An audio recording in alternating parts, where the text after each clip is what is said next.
So there I was, blinking awake like a confused goldfish, and the first thing I noticed? This was not my crappy little apartment. The air smelled like old leather and expensive wood. Rich people smell, basically. 16 years ago, some sketchy fortune teller told me to go outside on a specific day and I'd hit the jackpot. Like an idiot, I believed him. I did hit something all right, because next thing I know, I woke up as a baby in a whole different world. Lucky me, right? I'm now Ron Windsor, fifth son of the Snow Wolf Earl family. Sounds cool, right? Wrong. Being the fifth son in this family is like being the backup dancer behind four Beyoncés. My ranking in this household is barely above the old dog that hogs the sunny spot in the courtyard. Let me break down my family real quick. Mom's from some big shot magic clan. Her dad is literally the Grand Duke of the entire Northern Territory. Dad's a powerful earl whose family name makes even higher-ranked nobles smile nervously. Big Bro Carlos. Already the heir, built like a weapon, radiates. I own this place, energy. Second and third brothers got their own lands and titles. Fourth bro Leon, off studying at some elite magic academy like a fantasy world Hogwarts kid. And me? Oh, little Ron. Everyone's like, what's the fifth kid up to? Counting flowers in the garden again. I trained hard since I was little, but my body just refused to cooperate. Talent? Zero. Dad started looking at me the way a boss looks at the intern who broke the printer. Disappointed, but trying to be professional about it. So I hatched a brilliant plan. Get out. At my coming-of-age ceremony, I asked Dad to let me go develop some frozen wasteland on the border. Sounds miserable? Perfect. Miserable means nobody fights me for it. No backstabbing, no politics, just me and some frostbite. Freedom, baby. But before I could even reach the family meeting hall, my brothers ambushed me in the hallway like it was a surprise party I never asked for. Carlos slapped my shoulder so hard I almost face-planted into the carpet. Little bro, love the spirit. Then he dropped a chest of 10,000 gold coins at my feet. Literally almost crushed my toes. Plus 3,000 farm worker slaves and a 100-man infantry guard.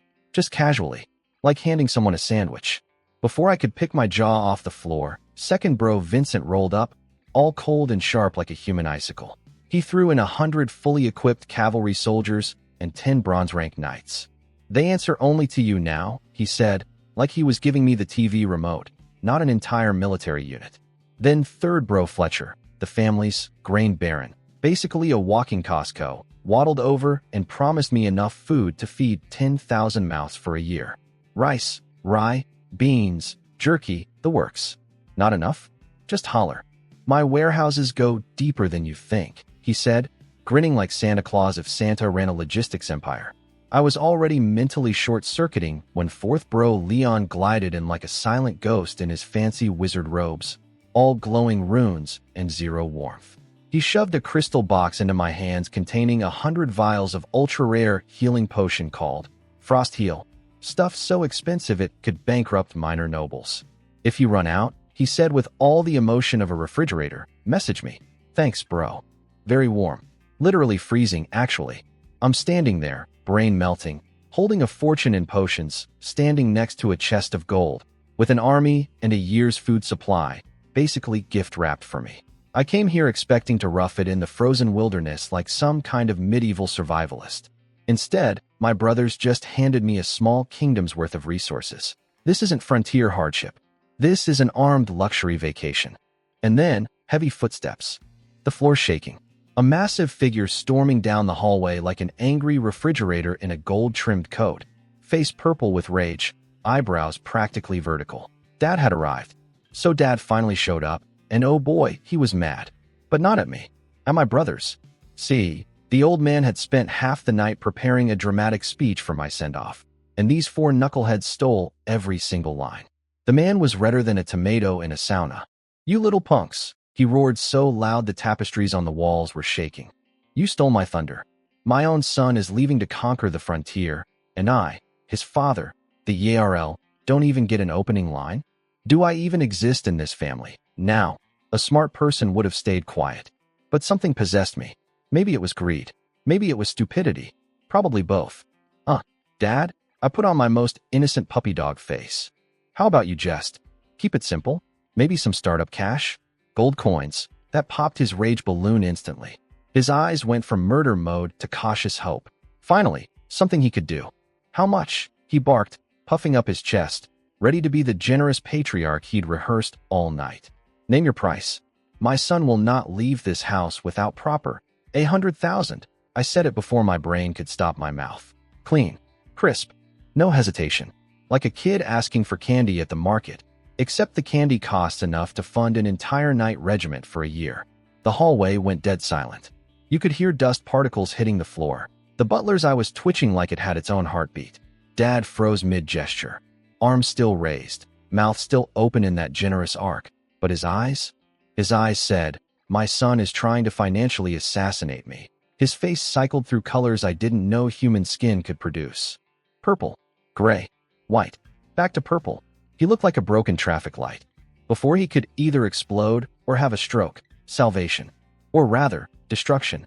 Depends on whose side you're on. "Oh, shut it, you cheap old rooster," Mom arrived. Lady Lydia Windsor, daughter of the Frost Raven Duke, one of the most powerful men in the entire North. High-level mage, wearing a dark purple wizard robe covered in glowing defensive runes and starlight sapphires. Hair pinned up with a gemstone hairpin that probably cost more than most people's houses. She walked in like she owned the hallway, the castle, and everyone's dignity in it. She gave Dad one look. Just one. The mighty Earl, the fearsome snow wolf, the man whose name makes nobles sweat. He physically shrank. His neck retracted like a startled turtle. Then Mom turned to me, and her icy death stare melted into pure, weaponized maternal love. "Son, take this." She casually dropped a massive enchanted mithril chest, twice the size of Carlos's box, covered in magic gems, with space expansion runes and anti-theft barriers, right on top of everything else. 200,000 gold coins. Spend it however you want. Don't bother asking your cheapskate father for permission. A servant in the corner dropped a silver candlestick. Nobody noticed. Nobody breathed. But Mom wasn't done. "Oh no, and if anyone gives you trouble out there," she said, chin raised like a queen sentencing peasants, "your grandfather's Frost Raven Ridge Fortress is less than 200 miles north of your new territory. Go find your Uncle Andre. He commands the garrison up there. He's one of the Empire's top military commanders. Tell him Mommy sent you. He'll handle it." Dad's face was now a color that doesn't exist in nature. He opened his mouth, closed it, opened it again. All that came out was a long, wheezy hiss. The sound of a man whose wallet and dignity just got obliterated by his own wife in front of his entire household staff. So let me do the math on what just happened to me. 10,000 gold coins from Big Bro, 200,000 from Mom, 3,000 workers, 200 elite soldiers, infantry and cavalry, 10 bronze rank knight officers. Enough food for 10,000 people for a year. 100 vials of military-grade healing potions. And my uncle, an Imperial Fortress commander, basically on speed dial. My original plan was to hide in some frozen ditch and live quietly. Instead, my family turned me into a walking treasury with a private army and a nuclear-level family connection less than 200 miles away. I didn't ask for a golden parachute. They strapped me to a golden rocket. The castle gates opened, and waiting outside was an army. My army. Rows of soldiers in black heavy armor, cavalry with snarling wolf crests on their shoulders, lances pointed at the sky like a steel forest, knights flanking the formation, and behind them, thousands of workers with wagons loaded to bursting. "My lord, Windsor," they roared in unison, slamming weapons into the ground. The sound hit me like a physical wall. My heart did a backflip. Then my brothers shoved me into my carriage. I use that word loosely because this thing was a palace on wheels. The seats were lined with magical beast fur softer than clouds. The walls were polished warm glow wood. Gold wolf sculptures on every armrest. Gold vine patterns on every window frame. A fist-sized deep-sea luminous pearl on the ceiling like a chandelier. Every square inch of this vehicle screamed, "I have money and I want everyone to know." "Good lord," I whispered, stroking a tiny gold wolf on the armrest. "If I park this thing." Back in my old apartment's underground garage, the carriage started moving, smooth as floating, thanks to sound-dampening magic barriers. And through the window, I watched the Snow Wolf Castle shrink behind me. Then the farmlands. Then the dark pine forests rising on the horizon like a wall of green giants. I came into this family as the useless fifth son. I'm leaving it as the most overfunded frontier lord in recorded history. The golden fairy tale ended about 30 minutes into the trip. The farther we rolled from the castle, the uglier everything got. Green fields. Gone. Replaced by frozen gray wasteland covered in sad moss and dying lichen. The trees went from tall and proud to twisted and miserable, like bony hands clawing at the sky begging for mercy. The blue sky? Swapped out for a ceiling of heavy gray clouds pressing down like the world was trying to suffocate itself. And the cold. Sweet mother of frostbite, the cold. It punched right through the walls of my ridiculous golden carriage like the luxury meant nothing. Every breath felt like inhaling tiny needles. I wrapped myself in my fancy snow bear fur coat and still felt the chill drilling into my spine. The whole army went quiet. No more brave shouting. Just the grinding of wheels on frozen dirt, the occasional clink of armor, and the wind howling through dead grass like a ghost with a grudge. The workers who'd been marching with some energy earlier were now just zombies shuffling forward on autopilot. Inside my gold-plated rolling palace, surrounded by jeweled wolf sculptures and pearl chandeliers, staring out at an endless frozen wasteland. The contrast was honestly ridiculous. Like eating caviar in a dumpster. Then something tapped on my window. 3 quiet, deliberate knocks. Not the wind. Not the road noise. Something else. Cold and precise, like frozen knuckles asking politely to come in. It cut right through everything and sent a chill down my neck that had nothing to do with the weather. But I'll get back to that later, because first, let me tell you about this lovely piece of real estate my family gifted me. The North is basically the kingdom's frozen fist, permanently punching toward the Orc Kingdom. Freezing winds, constant raids, and a general attitude of, if you can't fight, why are you here? The saying goes. The kingdom's best knights are born in the capital but forged in the North. Cocky royal knights show up acting tough and leave humbled after the northern boys beat the arrogance out of them with silent, brutal efficiency. My new territory, Kanglan Domain, sits right on the edge of this delightful neighborhood. But honestly, the geography is a cheat code. South, Eagle's Sorrow Canyon, a massive natural gorge so steep and narrow that defending it is basically put some guys at the entrance and call it a day. Behind it, my family's Snow Wolf territory, safe as a vault. West, the Continental Divide Mountains, an ancient mountain range so enormous it separates us from the mysterious Dwarf Kingdom. Dangerous? Sure, but also packed with minerals and treasure. That's my get-rich direction right there. North, infinite frozen wasteland full of everything that wants to eat me. Orc raiders, sneaky kobold tribes, mountain-sized ogres, and terrifying trolls with clubs bigger than my carriage. They're all out there, staring, hungry, fun. East, the comfort zone. My grandfather the Grand Duke's territory is right next door. My cousin, also a frontier baron, is the immediate neighbor. And just past him, Uncle Andre's Frost Raven Ridge Fortress, the military backbone of the entire northern border. Basically, if anything goes wrong, I scream east and an imperial-grade army shows up. The strategy practically writes itself. Build one fortress at the southern canyon, throw most of my troops north to hold the monsters back, and once things stabilize, go west and crack open that mountain range like a piggy bank. Now, Kanglan wasn't totally empty when I got here. The last guy who tried to develop this land, some marquis's second son from the capital, full of dreams and ambition, got absolutely steamrolled by a massive troll-led invasion. His castle fell. Did he fight to the last man? Rally his troops? Make a heroic stand? Nope. He ran. Sprinted hundreds of miles back to Snow Wolf City faster than anyone thought possible. Left the Frost Raven Ridge Knights who came to help just standing in the rubble going. Thought seriously, dude. After that embarrassment, Uncle Andre cleaned up the mess, gathered about 10,000 people, rescued refugees plus hand-picked settlers from his own territory, moved them all in, and left a squad of 10 silver rank knights to hold things down until I arrived. Thanks, Uncle. You're the real one. So I inherited one small town, 3 villages, a beat-up castle that looks like it survived a bar fight, barely, and 10,000 people waiting for their new lord. Not glamorous, but not nothing either. The castle still stands, the walls can be patched up, and honestly, with all the gold and troops my family force fed me, I've got more startup capital than most frontier lords could dream of. The carriage wheels crunched over the stone road in front of the castle. My heart was pounding. This was it. My territory. My frozen, monster-infested, falling-apart territory.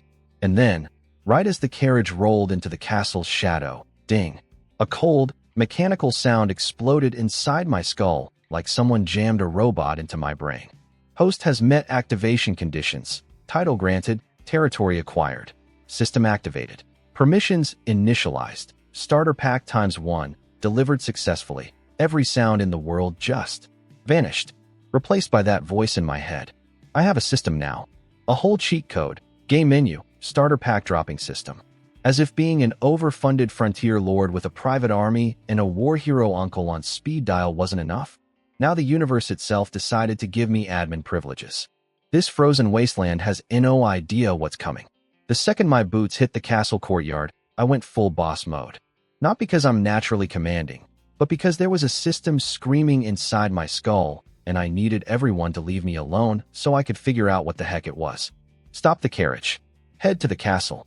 Guards, take over town defense. Knights, send 5 squads out to scout the territory, draw me detailed maps, report back by sunset. Then, because I'm apparently a generous lord now swimming in gold I didn't earn, every scout gets a bonus gold dragon coin tonight. Everyone else gets 10 silver deer. Quick math for you. 1 gold dragon equals a whole year of income for a normal farming family. I just handed out yearly salaries like party favors. The soldiers outside were making sounds like someone just told them Christmas came early. And permanently. The carriage rolled through the old castle gates, wheels crunching on frozen gravel, everything looking a bit beaten up and sad.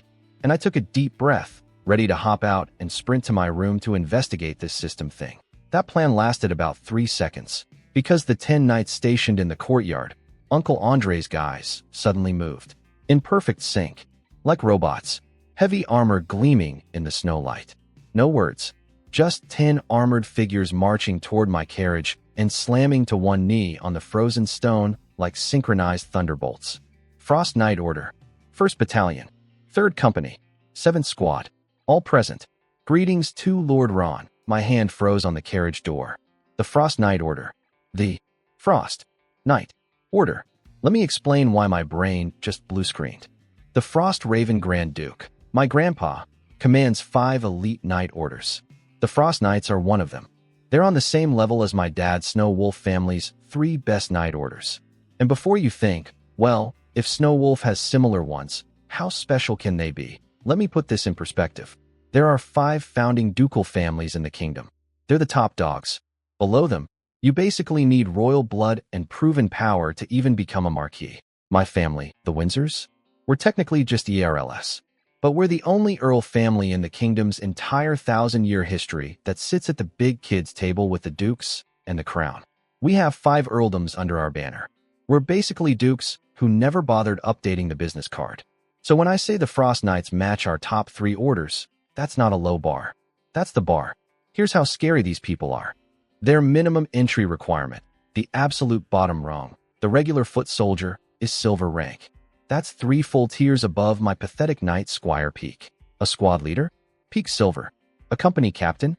Gold rank minimum. A battalion commander? Earth knight. The kind of person who can literally shake mountains. And the guy running the whole order? Has to be a sky knight. Someone who can basically fly. And who's the current commander of this entire terrifying machine? Oh, just my Uncle Andre. Casually. Now let me be brutally honest about where I stand on the power ladder. I'm 16 years old. I've trained my whole life, and after all that effort, I barely reached the peak of Knight Squire, the 1st level. I haven't even broken through to Black Iron yet, which is level 2. My 3rd brother Fletcher, the merchant guy who barely trains, is already at mid-tier Black Iron. I am literally the weakest person in my entire family. The family floor, the basement, the parking garage under the basement. My 4 brothers? Big bro Carlos is a born commander. 2nd bro Vincent is a cavalry beast. 4th bro Leon is a peak level mage. Even business bro Fletcher outranks me in combat. I'm the guy they'd put behind the supply wagons during a battle and tell to stay there and count beans. And yet, 10 silver rank knights, any single. One of whom could annihilate my entire bronze rank escort plus me without breaking a sweat, just knelt before me like I was their king. Because of my last name. Because Windsor blood married Augustus blood. And when those 2 family trees cross, apparently the universe just hands you a military-grade cheat code. I stood there on the frozen stones, looking down, at 10 silent silver statues of pure lethality kneeling at my feet, and for the first time I truly understood what it means to be born into power you absolutely did not earn. Rise, I said, trying very hard to sound like I deserved any of this. I did not, but they rose anyway. And somewhere deep in my skull, a system window was still blinking, waiting for me to open my starter pack. Today is a lot. Now let me tell you why those 10 silver knights knelt for me specifically, and it's honestly kind of adorable in a terrifying military dynasty sort of way. I'm Uncle Andre's youngest nephew, the baby of the whole Augustus-Windsor bloodline combo. Apparently, the man who commands one of the North's most lethal fighting forces has a soft spot for his littlest nephew. Maybe he's projecting some unfulfilled fatherly feelings onto me? I don't know. I'm not complaining. The man sends silver knights as babysitters. Most kids get a nanny. I got a kill squad. Their loyalty isn't to me, specifically. It's to what I represent. The freshest link between two of the most powerful families in the North. The Windsor Frostwolf blood plus the Augustus Frostraven blood, all wrapped up in one scrawny 16-year-old package. I'm basically a walking alliance treaty with legs. And you know what? Standing there in that freezing courtyard, watching these warriors who could snap me like a breadstick kneel at my feet, something shifted inside me. I'm not just some loser fifth son hiding in the corner anymore. The blood in my veins actually means something here. It's terrifying and thrilling, and it makes me want to actually deserve it someday. But first, business. Was it my uncle who sent you? I asked, looking at the squad leader. The front knight stepped forward. Fist to chest plate. Clang. The guy moved like a precision instrument. Sir, Commander Andre ordered us to hold this position until your arrival. From this moment, I, Martin Thorne, and my entire squad are your sword and shield. Command us as you will. We follow unto death, Martin Thorne. I repeated the name in my head. My uncle's first gift of real power. A name I planned to remember. And then, right as Martin finished his speech, the system kicked in again. Cold text materialized directly in my brain like someone was typing on the inside of my eyeballs. New allegiance unit detected. Silver Knight, Martin Thorne. Name, Martin Thorne. Strength, Silver Knight. Peak, Class, Frost Knight. Specialized in ice combat and extreme environment warfare. Loyalty, 85. Stable, based on Andre Augustus's authority and knightly oath. 85. Loyalty, based on Uncle's orders and his knight's code. Not because he likes me personally. He literally just met me. But because his boss told him to protect me, and this man takes orders very seriously. And that's when I realized what this system really is. It's not just a starter pack dispenser. It's a people scanner. It reads loyalty like a thermometer reads temperature. No guessing. No. Does this guy actually respect me, or is he plotting to sell me to orcs? Just cold, hard numbers. This changes everything. Time for my first big move. I straightened up, channeled every ounce of young lord energy I could fake, and raised my voice so the whole courtyard heard me. Martin Thorne, from today, I appoint you Chief Guardian of Kangland Fortress. You have full authority over all defense, soldier deployment, patrols, fortifications, guard training, town security. Everything. I have one requirement. This place becomes unbreakable. I bit down hard on full authority. Gave him the keys to the whole castle. Bold move for a kid who just showed up 5 minutes ago? Absolutely. Reckless? Maybe. But I had the numbers, literally. Martin's head snapped up. His weathered face, the kind of face that's been slapped by blizzards and orc axes in equal measure, showed genuine shock. Then fire. The man's eyes basically caught flame. My lord, his voice actually trembled, not from weakness, but from barely contained emotion.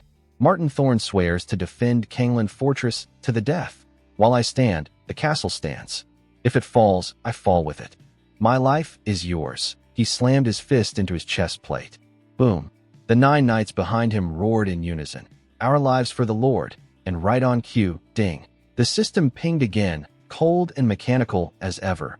Loyalty surge confirmed. Martin Thorne, loyalty, 90 from 85 to 90. In 30 seconds. Just because I trusted him with real responsibility. That number hit me like a truck full of revelation. The oath wasn't just dramatic words. It was real. 90% real. The system confirmed it. This man meant every syllable. His burning hot pledge and the system's ice-cold number lined up perfectly, passion verified by data. And that's when I truly understood what I had. This system doesn't just show me stats. It shows me who's real. It turns gut feelings into science. In a world of scheming nobles and hidden daggers, I have a built-in lie detector for loyalty. Martin Thorne went from Uncle's borrowed soldier 2. My first cornerstone, in the span of one heartbeat. The first brick in whatever empire I'm going to build on this frozen wasteland. The doubts, the insecurity, I'm just the weak little fifth son blues. Crushed, ground to powder under a foundation stone labeled Martin Thorne, Loyalty. 90. My first real decision as a lord, handing this man the keys to my entire base, just got validated by cosmic cheat software. I think I'm going to like this system. I locked the study door behind me. Dusty bookshelves, dim light through narrow windows, heart pounding like a war drum. System, I whispered it into the void of my own brain like a crazy person talking to an imaginary friend. Except this imaginary friend answered immediately. Boom. Cold. Mechanical. Zero personality. Like two metal slabs colliding in outer space. Blue text burned itself directly into my consciousness. User command recognized. Summoning system core. Identity confirmed. Ron Windsor. Connection active. Can you introduce yourself? Look, I've read 1,000 isekai novels in my past life. I know how systems work, but when one actually shows up in your head, your mouth still goes dry. System name, Empire War System, core objective, accelerate host's personal power, expand host's territory, ultimate goal, assist host in establishing their own imperial order, empire, war, system, 3 words, brain, exploded. Then it got better, way better. The system has 2 main features unlocked. First one, Imperial Conscription. Basically, I can spend gold to convert my soldiers into standardized troops from the ancient Caradel Empire military system. They get instant equipment, can earn experience from battles and training, and can level up over time. And here's where I almost bit through my own tongue, because the troop names, the upgrade paths, the entire military tree, it's from Mount and Blade 2, Bannerlord, the Kolratic Empire faction, from my favorite video game in my past life. I am not making this up. The universe reincarnated me into a fantasy world, and then gave me a cheat system based on a PC game I was addicted to. What are the ODDS? Here's the breakdown of what I can currently convert. My 13,000 civilians can become Imperial recruits, bottom tier, but it's a start. My 100 Black Iron Infantry become proper Imperial Infantry. My 100 Black Iron Cavalry become Imperial Guard recruits. My 10 Bronze Knights upgrade to Imperial Citizen Cavalry. And my 10 Frost Knights? They convert into Imperial Heavy Riders, elite tier. The civilian troops can grow all the way up to gold rank through experience. The Noble Cavalry line? All the way to Earth Knight level. And if any individual soldier hits their ceiling and has enough talent, the system can trigger a special evolution, breaking past their limit into rare hero class units. They keep their gear too. The system equipment isn't forced, just provided as a baseline. Want to swap it for something better later? Go ahead. The system doesn't care. My hands were shaking. This is insane. In the game, top-tier troops were the endgame. Here, they're the starting line. They can keep growing beyond the game's limits. But then, system. Open the starter pack. Activating Beginner's Guidance Package. Contents delivered. Imperial Cataphract X10. That's 10 fully armored heavy cavalry at gold rank. Full gold tier horse armor. Lances, heavy plate, shields, and sabers. Gold. Rank. 10 of them. 10,000 denarii, which converts to 10,000 gold dragons in this world's currency. That's another 10,000 gold on top of everything my family gave me. 10,000 universal experience points. Free levels, baby. 10,000 Caradel peasants. 10,000 extra people I can just drop into my territory's population. Instant workforce. I stopped breathing. 10 gold rank knights. As a welcome gift. In Uncle Andre's legendary Frost Knight order, gold rank means you're commanding 100 riders as a company captain. Each one of these cataphracts could be a regional warlord's most prized champion. And I just got 10. For free. For showing up. I rubbed my face so hard I almost peeled the skin off. My fingers were trembling. How do I summon them? Summoning. Opens a temporary dimensional rift. Target area must be within 1,000 meters of host. Units appear physically. Minor spatial disturbance occurs. Ensure privacy. Noted. Don't summon a gold rank cavalry squad in the middle of town square. Got it. Then I asked the question that made me almost pass out from excitement. What about other factions? Can I unlock Botania's sword-wielding archers? Asurai's horse missile launchers? Sturgia's berserkers? Multi-faction unlock conditions. Expand your territory significantly. Raise your noble rank.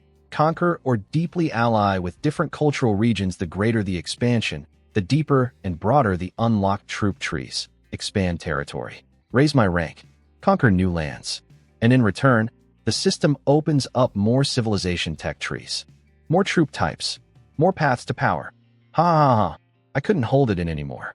Full supervillain laugh, echoing off the dusty bookshelves of this beaten-up castle study. Completely unhinged. Absolutely zero regrets.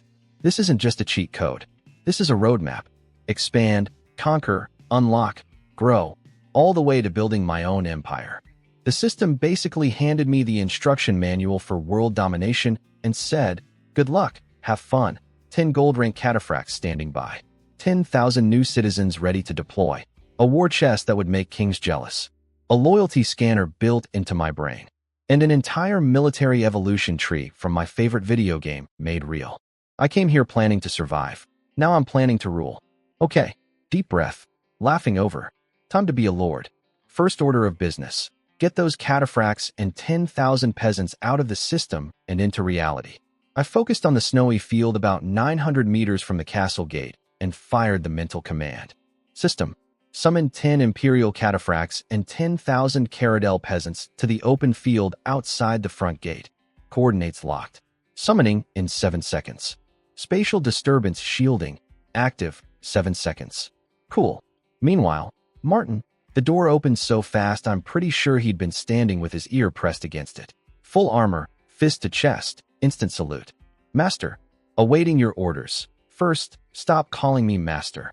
I'm 16. It makes me feel like an old man with gout. Call me Lord. Yes, Lord. Better. Now, take 50 cavalry, ride out the front gate, go 800 meters. You're going to find 10 knights in dark gold armor leading a column of 10,000 civilians heading this way. Receive them with the highest honors. Escort them into town. No questioning, no rudeness. They are my direct forces and my first wave of new citizens. Martin's brain visibly short-circuited for half a second. 10 mystery knights? 10,000 people? Appearing from nowhere in a frozen wasteland? But to his credit, the man is a professional. Soldiers don't ask why. They ask how fast. Understood. Executing immediately. Boom. Fist to chest plate. And he was gone. Boots thundering down the corridor, already barking orders. Frostland squad. On me. We're receiving guests. Now, here's what happened outside while I was casually standing in my study pretending to be calm. Up on the watchtower, some poor guard was stomping his feet in the cold, probably daydreaming about soup.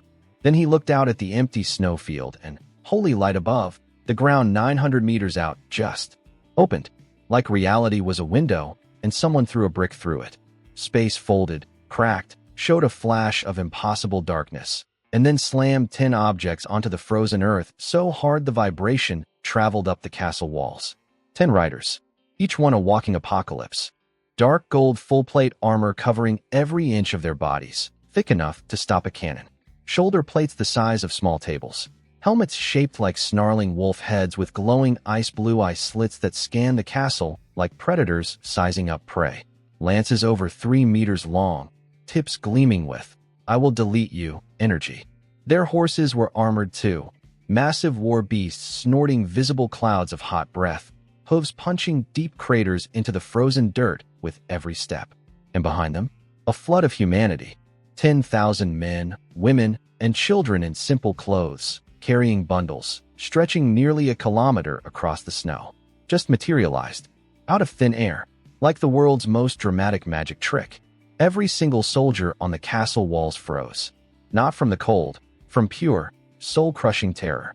The guard captain said later that the pressure rolling off those 10 riders felt worse than the gold-rank knight commander he'd once seen at a Snowwolf fortress. And that guy could kill Black Iron soldiers by stomping. These cataphracts weren't even doing anything. Just standing there, in silence. And the entire garrison was shaking like leaves. Someone finally remembered they had a job. The alarm horn screamed across the castle. All units on alert. Unidentified knights below. State your purpose. The biggest cataphract, a mountain of dark gold metal with a faint old scar across his helmet, nudged his nightmare horse forward 1 step. His voice came through the faceplate like iron grinding on iron. My name is Lane Astartes. We serve under Lord Ron Windsor, the Imperial Cataphract Guard. By our master's will, we escort these settlers to their new home. Open the gates. The guard captain's tongue went numb. His brain went blank. But one word cut through the fog. Ron Windsor. The new lord. Their new lord. The kid who arrived in a golden carriage like 3 hours ago apparently has a private army of golden death machines now. Gee, get Martin. Get the lord. Someone make a decision, because I absolutely cannot. He didn't even dare order the gates open on his own. Which, honestly, fair. If 10 glowing war gods showed up at my door claiming to work for my boss, I want someone above my pay grade to handle it too. Meanwhile, I was upstairs in my study, trying very hard not to giggle. I wasn't there to see it in person, but I pieced it together from the aftermath, and honestly, I wish I'd had popcorn. Martin charged out with 50 black iron cavalry like a boss. Confident, professional, ready for anything. Then he saw them. 50 horses skidded to a halt so fast, they probably left skid marks in the snow. Martin's own war horse, a trained military animal that has probably faced orcs, started trembling. The 50 elite riders behind him went dead silent. Not disciplined quiet. More like, if I don't breathe, maybe the golden death monsters won't notice me. Quiet. And honestly, I get it. Because here's what they were looking at. 10 cataphracts. Each one basically a small building made of dark gold metal sitting on top of a bigger dark gold metal building that happened to be a horse. Armor so thick it looked like someone melted down an entire mine and poured it onto a person. Wolf skull helmets with glowing blue eyes. Lances over 3 meters long pointing at the sky like, try me. Their war horses were the size of small elephants, breathing visible steam clouds, punching craters into frozen ground with every hoof step. And they were just standing there, doing nothing, being terrifying as a hobby. Martin, credit to the man, absolute legend, swallowed whatever his survival instincts were screaming, rode forward alone to within 20 steps of these golden nightmares, and delivered the most professionally composed greeting I think anyone has ever managed while their internal organs were trying to escape through their throat. Greetings, mighty knights. I am Martin Thorne, Chief Guardian of Kanglan Fortress, sent by Lord Ron Windsor to welcome you. The lead cataphract, Lane Astartes, the big one with the helmet scar, stared at Martin with those glowing blue eye slits. Just stared, like a dragon deciding if something is food or furniture. The silence lasted approximately 17,000 years. Then Lane gave the tiniest nod in human history and raised his armored fist to his chest. Boom. One hit, like a cannon going off inside a cathedral. Then the 9 behind him did the same. In perfect sync. Boom. Boom, boom, boom, boom, boom, boom, boom, boom. 9 thunderclaps of metal on metal. The shockwave was so intense that Martin's cavalry horses panicked and stumbled backward. Soldiers on the castle walls probably needed new pants. The sound rolled across the frozen wasteland like the world's angriest drumline. Imperial Cataphract Guard. First Squad. Captain Lane Astartes. By the will of our master, Ron Windsor. Escorting 10,000 settlers to Kanglan Domain. Mission handoff. Every word hit the air like a hammer hitting an anvil. Martin's brain was doing backflips. These things aren't temporary guests. They belong to me. Permanently. His 16-year-old lord, who couldn't even break through to black iron rank, casually owns 10 gold peak killing machines that could flatten a baron's entire domain before lunch. But Martin held it together. King behavior. Captain Lane, welcome. My lord awaits you inside. Please follow me. Then he turned to the castle and screamed louder than I've ever heard a human scream. Open the gates. Welcome our people home. The guard. Captain on the wall. The same guy who'd been having a cardiac event for the last 5 minutes. Practically fell over himself scrambling to the gate controls. Open it. Open the gates. Now. Now wow. The massive iron-bound doors groaned open. And through them marched 10 golden apocalypse riders, silent as ghosts, followed by 10,000 civilians streaming in like a river of humanity. My black iron cavalry spread out on both sides to guide the settlers in. They were doing their jobs, sure, but every single one of them kept sneaking terrified glances at the cataphracts passing by. The pressure those 10 riders gave off wasn't something you could ignore. It was like standing next to a volcano and pretending you're fine. Martin sat on his horse by the gate, watching the whole procession roll past. And I'm told the only thought visible on his face was something between awe and existential crisis. Somewhere in that frozen brain of his, one thought was blaring on repeat. What in the world has our young lord brought to this land? Kanglan domain is about to change forever, and up in my study, behind closed doors, I was sitting at my desk, pretending to read reports, absolutely vibrating with excitement. Day 1 as a frontier lord. Private army of golden super soldiers, deployed. 10,000 new citizens, arrived. Chief Guardian, loyal and terrified in the best way. System, operational and broken beyond belief. Not bad for a kid who came here to hide. Right. So while my new Golden Terror squad was making everyone outside question their life choices, I was in my study discovering the most broken mechanic in the history of cheat systems. System, what does the personal experience pool do? Personal experience pool. Energy reserve exclusively for upgrading the host's body and abilities. Okay, cool. So I can use those 10,000 points to power myself up. But how do I get more points? Conversion ratio, 1,000 to 1. For every 1,000 experience points earned by any unit under your command, through combat, training, or missions, 1 point flows into your personal pool. This ratio is fixed. I stared at that number. 1,000 to 1. Sounds terrible, right? Sounds stingy? Wrong. It's the most overpowered thing I've ever seen in my life. Let me explain why my brain nearly caught fire. I am, and I cannot stress this enough, the worst fighter in my family. Peak Knight Squire. Level 1. My merchant brother who spends his days counting grain sacks is stronger than me. I have the combat talent of a wet napkin. But now, none of that matters. Because my personal growth is no longer tied to my pathetic body swinging a practice sword. It's tied to my army. Every soldier I command who kills something, trains hard, or wins a battle, a tiny trickle of their experience flows upward, into me. 1 soldier earning experience?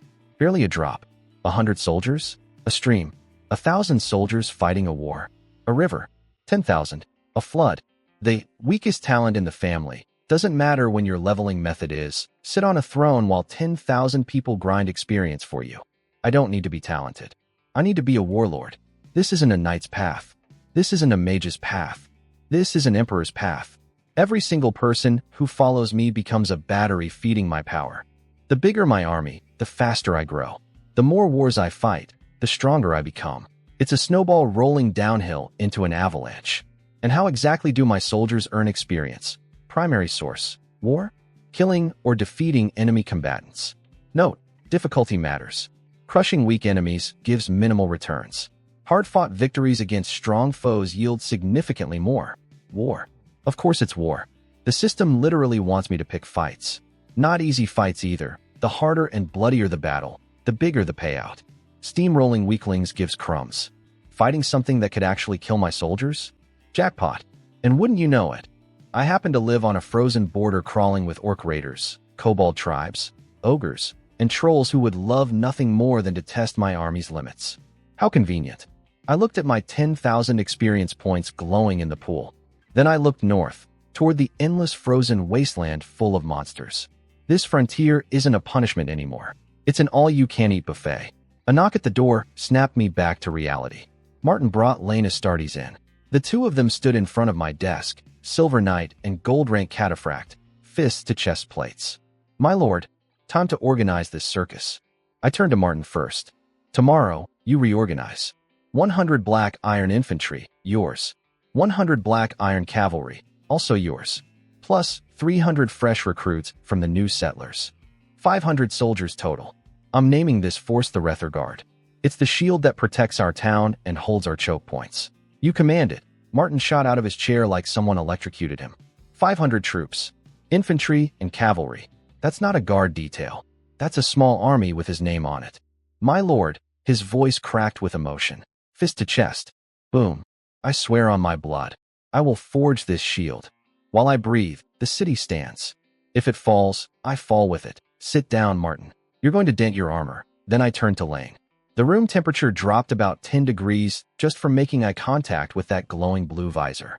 Lane, your 10 Imperial Cataphracts are the spearhead. The 9 Frost Knights already here, under your command. My 10 Bronze Knights, your lieutenants and scouts. That's 29 elite riders as the core. Add 71 hand-picked recruits from the settlers as squires and reserves. 100 riders total. I'm naming this force the Imperial Cataphract Knight Order. Lane erupted out of his chair. His dark gold armor caught the firelight, and blazed like molten metal. The sound his fist made hitting his chest plate was less of a salute and more of a detonation. Boom! The fireplace flames actually flickered from the shockwave. By your command. His voice wasn't cold metal anymore. It was a volcano waking up. Where the Imperial Lance points, there lies our master's border. The glory that once shattered continents shall be reborn through U.S. Martin, sitting 3 feet away, looked like his skin was trying to crawl off his body from the sheer intensity. I stood up, walked right up to Lane's terrifying glowing face, looked straight through that visor. Good. Let this Imperial Lance pierce the northern wind. And let this entire continent remember the name Kanglan. The fire crackled. 3 shadows stretched across the stone wall. The shield, the spear, and the kid with a system who's about to make this frozen wasteland very interesting. Day 1 isn't even over, and I've already got a 500-man garrison, a 100-rider elite knight order led by gold rank monsters, a loyalty scanner, an experience farming scheme, and a starter pack that would make actual kings cry. The North has no idea what just moved in. 1 week later, and let me tell you, being a lord sucks. You know what nobody tells you about ruling a frontier territory? The paperwork. The endless, soul-destroying, eye-bleeding paperwork. I came here expecting sword fights and glory. Instead, I got spreadsheets and migraines. First week, here's what I did. Surveyed the entire territory, mapped out resources, found some usable resource deposits, and split my 10,000 system-summoned settlers into 5 groups to build 5 new villages. Sounds productive, right? Sounds like I've got things under control. I do not have things under control. Good news. The soil here is black earth. Same stuff as northeast China from my past life. Incredibly fertile.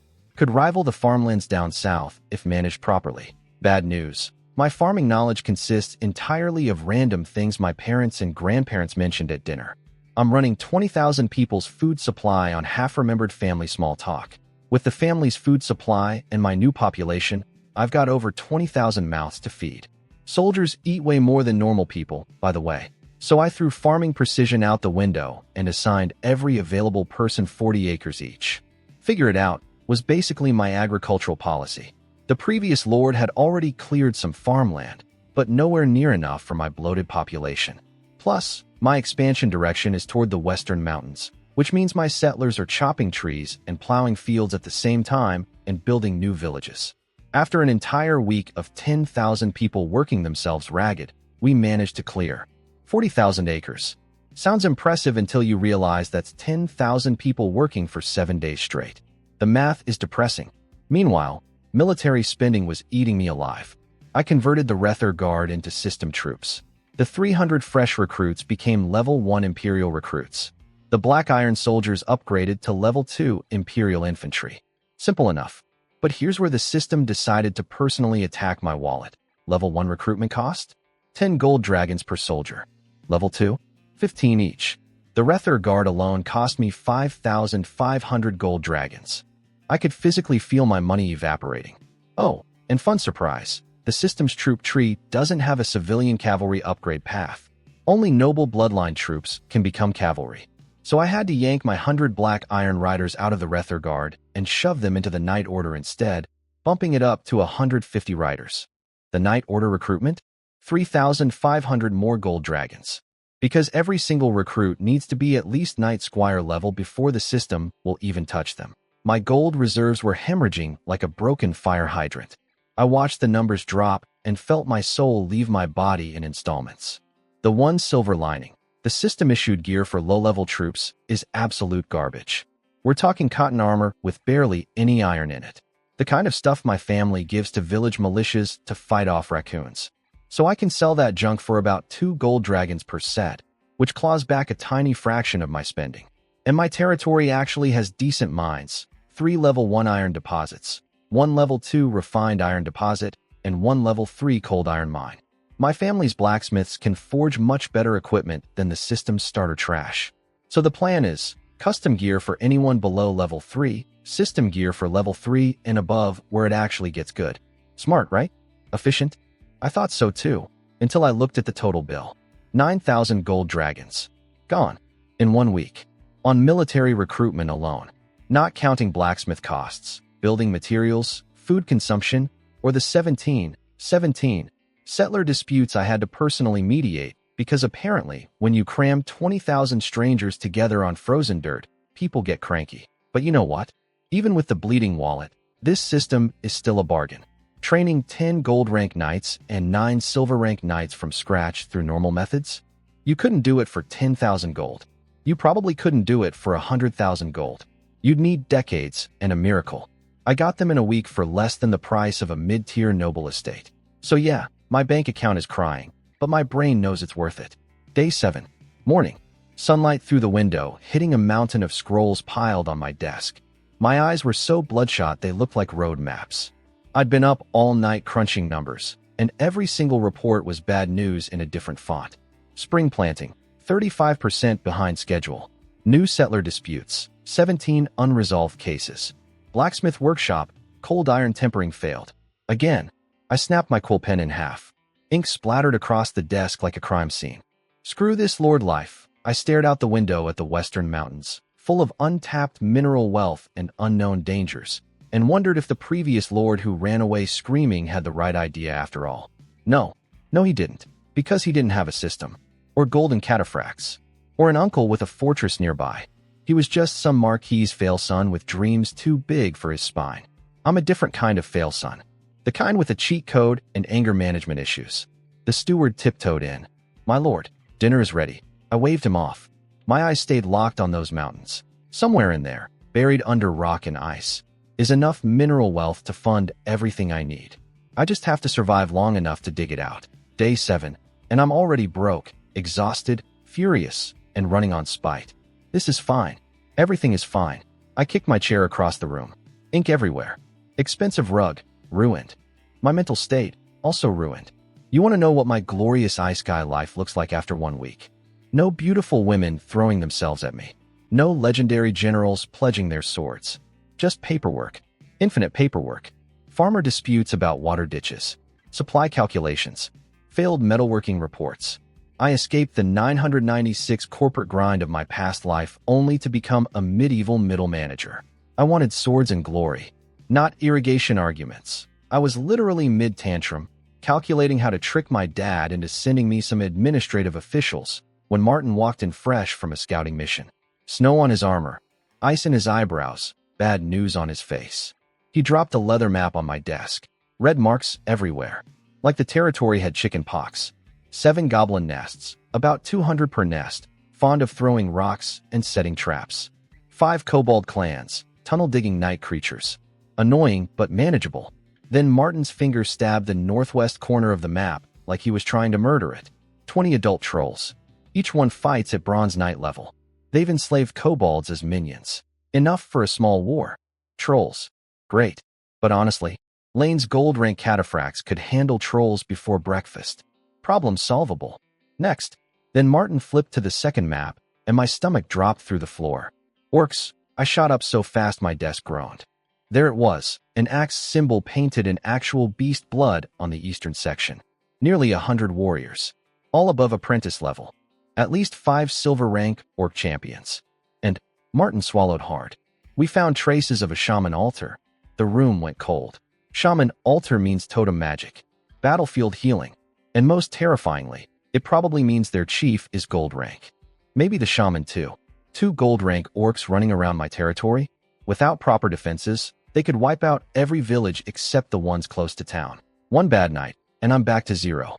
Good news, Martin added quickly, we haven't confirmed their gold rank yet. But they're stockpiling food. Probably preparing one last raid before winter. I stared into the fireplace, memories from this world's knowledge flooding back. Orcs can rip chainmail apart with bare hands. When they go berserk, they'll charge heavy cavalry head-on. Northern saying, 10 orcs charging requires 20 human soldiers dying to stop them. Fun people. I grabbed the bronze bell on my desk, the symbol of lordly authority, ready to summon Lane and start planning a 3-day offensive campaign. But then I looked out the window. Black smoke. Northern horizon. Faint but unmistakable. Martin saw it too. His face went whiter than snow. That's the direction of Scout Team 3. Get Lane. Flying Tiger Knight order moves north now. Yeah, I renamed the Cataphract unit, Flying Tiger Knights, for public use. Because calling them the Imperial Cataphract Guard, in a kingdom with a royal family that gets twitchy about the word Imperial, seemed like a great way to get assassinated. Political Survival 101. The messenger sprinted out, and across the frozen wastes, something ugly was already in motion. 3 goblin tribes and 2 kobold clans, too stupid or too hungry to store enough food for winter, had looked at my newest northern village, Chilian, and thought, free lunch, 800 of them. A tide of green and brown filth rolling across the tundra, stinking of rotten meat and sulfur. Goblins with crude weapons. Kobolds with rusty axes dripping green slime. The kind of army that looks pathetic individually but terrifying as a swarm. But here's why I'm not a complete idiot. I'd already stationed troops up there. I knew the North was the biggest threat from day one. So Chilian had a 100-man infantry company and 50 archers from the Rether Guard, plus a night patrol squad from Lane's order running perimeter sweeps. And then my scouts found something worse hiding behind the goblin swarm. Over 100 gnoll warriors, with silver rank gnolls among them. These dog-faced hyena people were using the goblins as cannon fodder while they lurked in the back waiting to strike. My silver rank patrol captain spotted them, grit his teeth, and growled. So they think Kingland Domain is a soft target, huh? Signals already sent. Reinforcements are coming. Not one of these animals escapes. Then the ground started shaking. The monsters crested the snow ridge. 300, 500, 800. A putrid wave of claws and teeth pouring over the horizon toward Chilian's wooden walls. Squad Captain Barton's voice ripped through the wind like a blade. Rether Guard, shield wall. 100 kite shields slammed together. The sound cracked like thunder. Between the shield gaps, steel spears gleamed blue cold, tempered with cold iron powder from our own mines. Up on the wooden walls, 50 longbowmen drew in unison. A rookie named Carl's hands were sweating so bad his arrows were slipping. He could see the frontline kobolds grinning with their fangs out, rusty axes dripping toxic goo. Angle 60, loose, the sky turned black with arrows. The shrieking whistle sounded like death tuning a harp. The first 20-something monsters became instant pincushions, twitching on the frozen ground. But the horde behind them didn't even slow down. They trampled their own dead, smearing blood across the ice like finger paint from hell. Free fire. The archery captain roared, pulling out armor-piercing broadheads. Aim for the joints. Barbed arrowheads punched through monster flesh, and the screams drowned out the northern wind.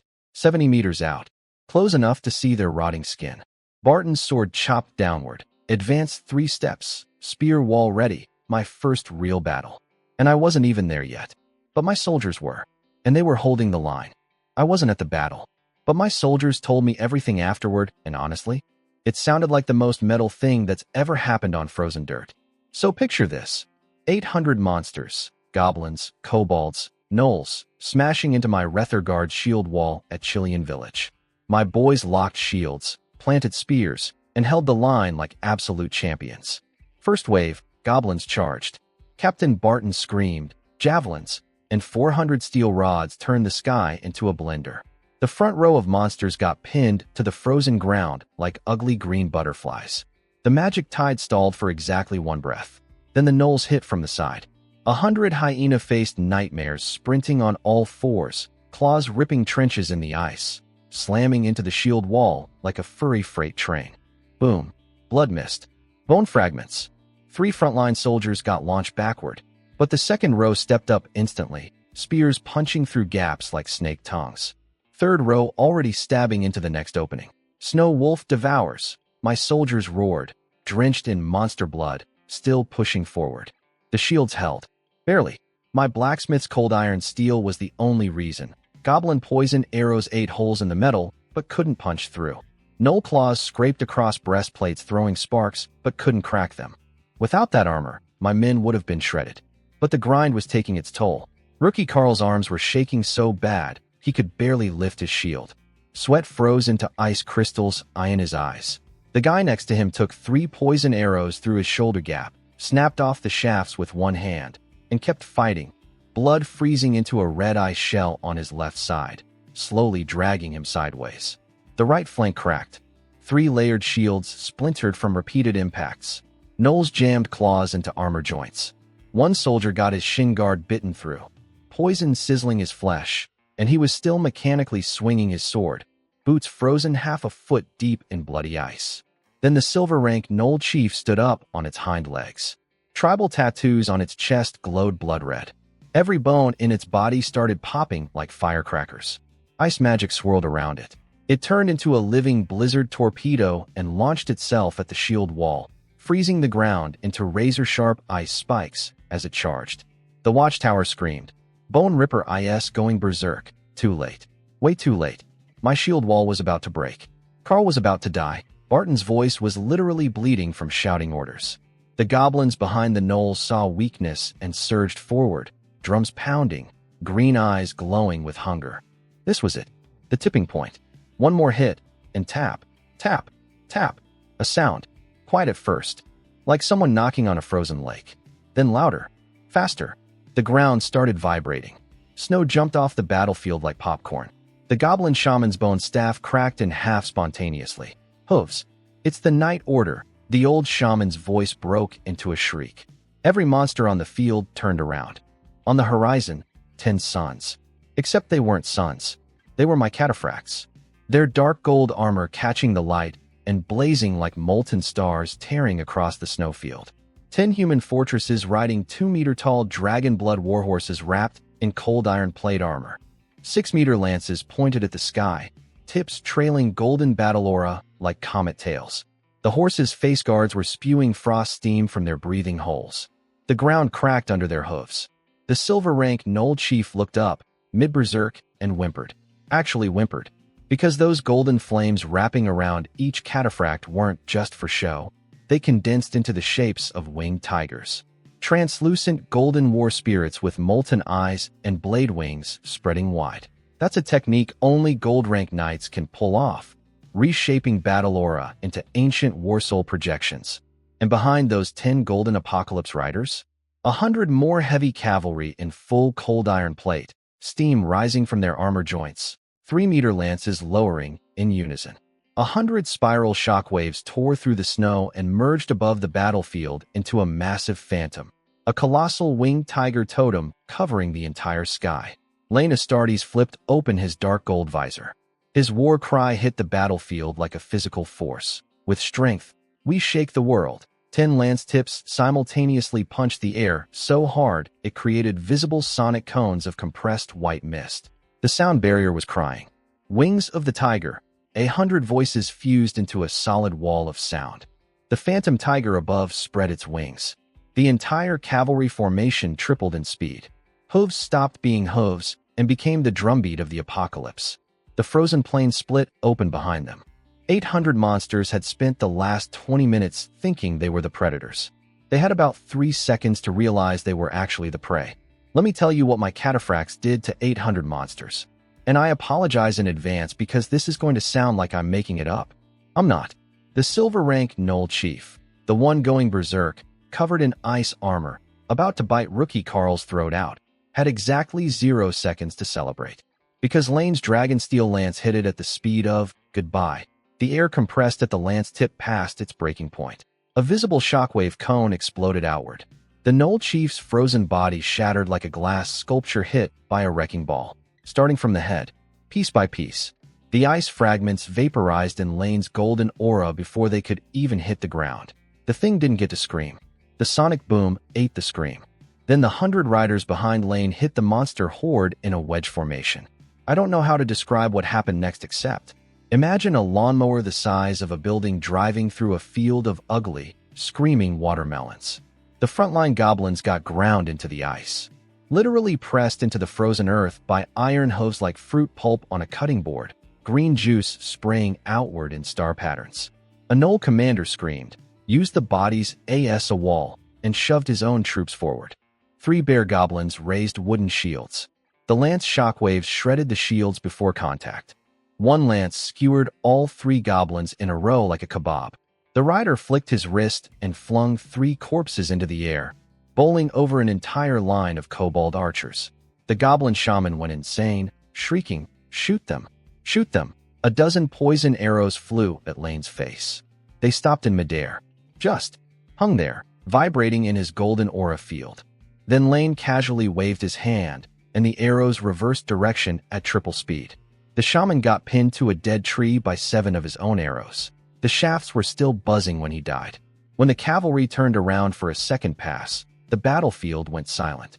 Surviving gnolls were curled up in fetal positions between their friends' body parts, shaking. The ground wasn't snow anymore. It was a red carpet of crushed meat and bone chips frozen into ice. Lane's visor closed. 2 words through the metal filter, cold as a glacier. Second round. Clean it. The remaining monsters heard those 100 horses start moving again and collectively lost their minds. The last few dozen goblins and gnolls did the only thing their broken brains could think of. They charged my infantry spear wall. Because dying on a human spear was preferable to being trampled again. Let that sink in. My cavalry was so terrifying that monsters chose suicide by infantry as the merciful option. The second charge was worse than the first. Lane's lance dragged along the ground, trailing golden fire that carved molten trenches in the frozen earth, literally writing death sentences in the dirt. The horses reared and screamed, dragon blood breath freezing into red ice crystals. The shockwave from their hooves shattered the frozen blood carpet, launching chunks of previously crushed monster parts 10 meters into the air. The gnoll commander watched his own left leg get pressed into the ice by a horse hoof.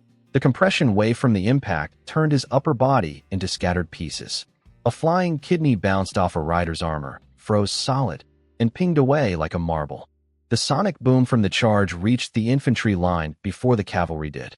Front row goblins hit an invisible wall of compressed air. Their eyeballs popped inside their skulls. Brain matter shot from their ears in frozen streams. Then the hooves arrived and, well, imagine 100 pile drivers operating simultaneously on a floor made of ugly. Carl, poor rookie Carl, stood 3 meters away and watched a gnoll's head explode under a horse hoof like a watermelon at a comedy show. The brain matter froze into little pearls midair. A kobold next to it got grazed by a horse's belly armor, and half its body was just scraped off. The exposed spine froze white instantly. Lane jumped his horse over the infantry shield wall for the finale. He spotted a bear goblin playing dead. One lance poke. Golden aura spiraled down the shaft and into the creature. It inflated like a balloon and popped.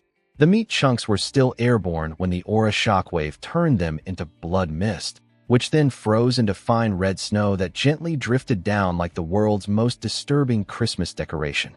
When it was over, the cavalry lined up silently, steaming horse breath crystallizing into red ice in the -40 air. Behind them, the charge path was a perfect set of parallel trenches carved through monster remains, like a barcode stamped into the earth by God's own hand. Lane opened his visor, scooped up a handful of red snow mixed with bone chips, and watched it evaporate in his aura. Clean up. Dig out the magic crystal cores. The Lord needs research materials. My infantry survivors leaned on their spears and threw up. The ground under their boots wasn't dirt anymore. It was a 6-inch thick layer of frozen monster paste. One recruit pulled his boot out of the ice, and a piece of goblin ear came with it.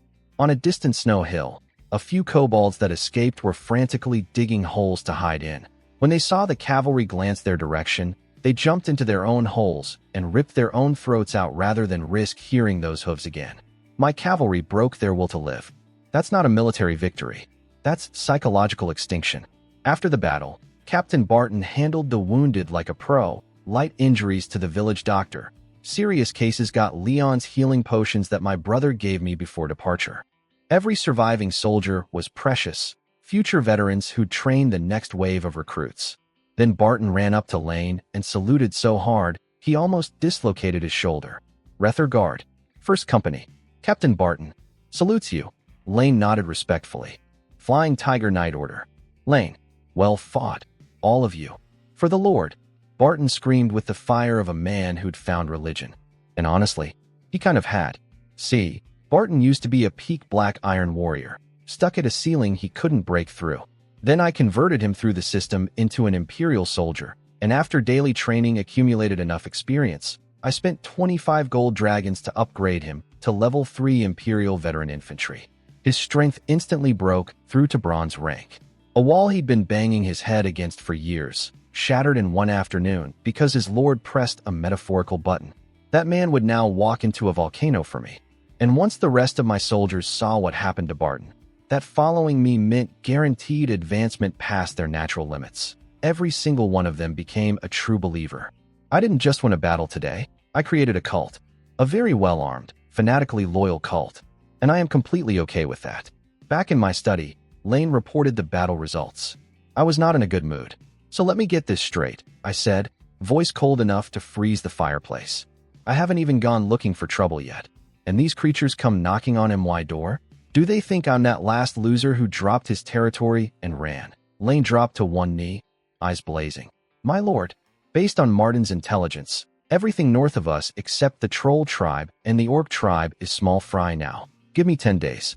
I will personally erase every threat around this territory. The man was practically vibrating with eagerness. And honestly, he had every right to be confident. These cataphracts aren't just gold-rank warriors. Back in the Caradel Empire, they were the reserve candidates for the legendary Imperial Cataphract Elite Order. Every single one of them clawed their way through countless wars. They're all former nobles who trained since childhood with unlimited resources, selected from millions. The only reason they're just regular cataphracts and not the elite version is because the Caradel Empire's standards were insane. By this world's standards, they're walking natural disasters. Lane figured he could solo the entire cleanup in 5 days with just his 10 cataphracts. The only reason to take longer was to give the new Flying Tiger Knight Order some training reps. Take a company of Retherguard infantry too, I told him. Let them farm some experience. And survey every monster territory you clear. Check for usable resources. Yes, my lord. Then Martin stepped forward with the suggestion that made me realize I'd hired the right psychopath. My lord, we don't actually need to wipe out all the kobolds and goblins. I raised an eyebrow. Explain. Kobolds are natural-born miners, Martin said, smiling the smile of a man who's done terrible math. They're omnivores, easy to feed. If we're strong enough, we can enslave them to dig our mines alongside the villagers. And goblins, his smile went from cold to arctic. Goblins have no reproductive barriers. They breed with basically anything. They grow to adulthood in 1 month. So if we pin them up like livestock, every 40 days we get a fresh batch of adult goblins. Send in a squad of recruits to slaughter them. Instant combat experience. A renewable training resource. He was proposing a goblin farm. Breed them, grow them, kill them, repeat, forever. An infinite experience point generator made of green meat. Lane, a man who has personally turned hundreds of monsters into frozen hamburger, actually flinched. He stared at Martin like, bro, I thought I was the scary one here. But Lane recovered fast. After all, back in the Caradel Empire days, his unit used to hunt bandits and raiders as training material for new recruits. The Goblin Farm was just a more organized version of that, with better logistics. As for me, please. In my past life, I played Paradox Grand Strategy games, Crusader Kings, Europa Universalis, Hearts of Iron, Victoria. If you've ever visited the forums for those games, you'd know that every single player is basically a Geneva Convention violation waiting to happen. We turned war crimes into speedrun categories. We optimized atrocities for efficiency. We debated the most cost-effective methods of cultural genocide over lunch. Not human wasn't our motto. It was our mission statement. So when Martin proposed the goblin breeding farm, my brain didn't go, that's horrible. It went, we can optimize the breeding cycle by separating age cohorts. 3 evil geniuses looked at each other. Quick glance around the room. Then back at each other. Yep, same wavelength. All 3 of us. Class A were criminals. Every single one. The next day, Lane moved out. His dark gold armor cut through the snow like a blade through silk.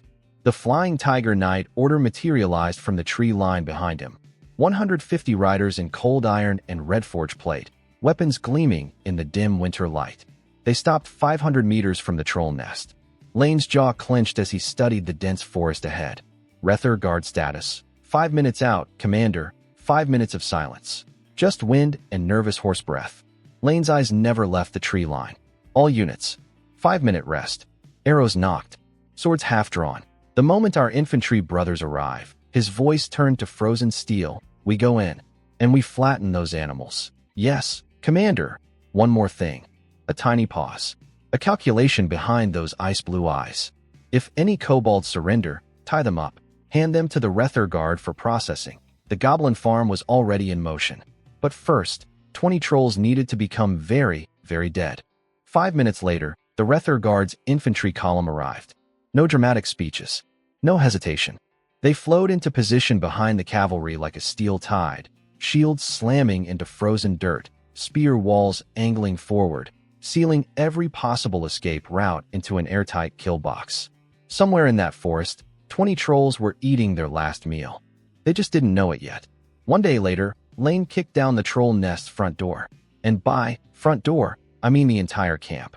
Flying Tiger Night Order, wedge formation. Target, the nest. Charge. Anything in the way, dies. For the Empire. Kill. With strength, we shake the world. Wings of the Tiger. 150 heavy cavalry hit that troll camp like God through a filing cabinet at an anthill. 500 meters at full gallop is basically nothing. The trolls had just enough time to start screaming before the steel avalanche arrived. Their alarm horns were still sounding when the first lances punched through troll bodies like kebab skewers through wet clay. Here's the thing about trolls. They're big, 4 meters tall, scary looking, but against fully armored heavy cavalry at max charge speed, they're just bigger targets, easier to hit. Their thick skin and bone armor that terrorizes normal soldiers. My riders' enchanted lances went through it like tissue paper. Their stone throws and wooden clubs bounced off the horse armor with sad little clang sounds and left shallow dents. That's it. Dents. The charge path through the camp was a highway of green blood, shattered bones, and frozen meat chunks. Every lance strike punched clean through. Every sword swing took off limbs. Every horse hoof turned troll parts into modern art. Behind the cavalry, my Rether Guard infantry advanced like a steel wall, spear forest tilted forward, methodically skewering anything that tried to run sideways.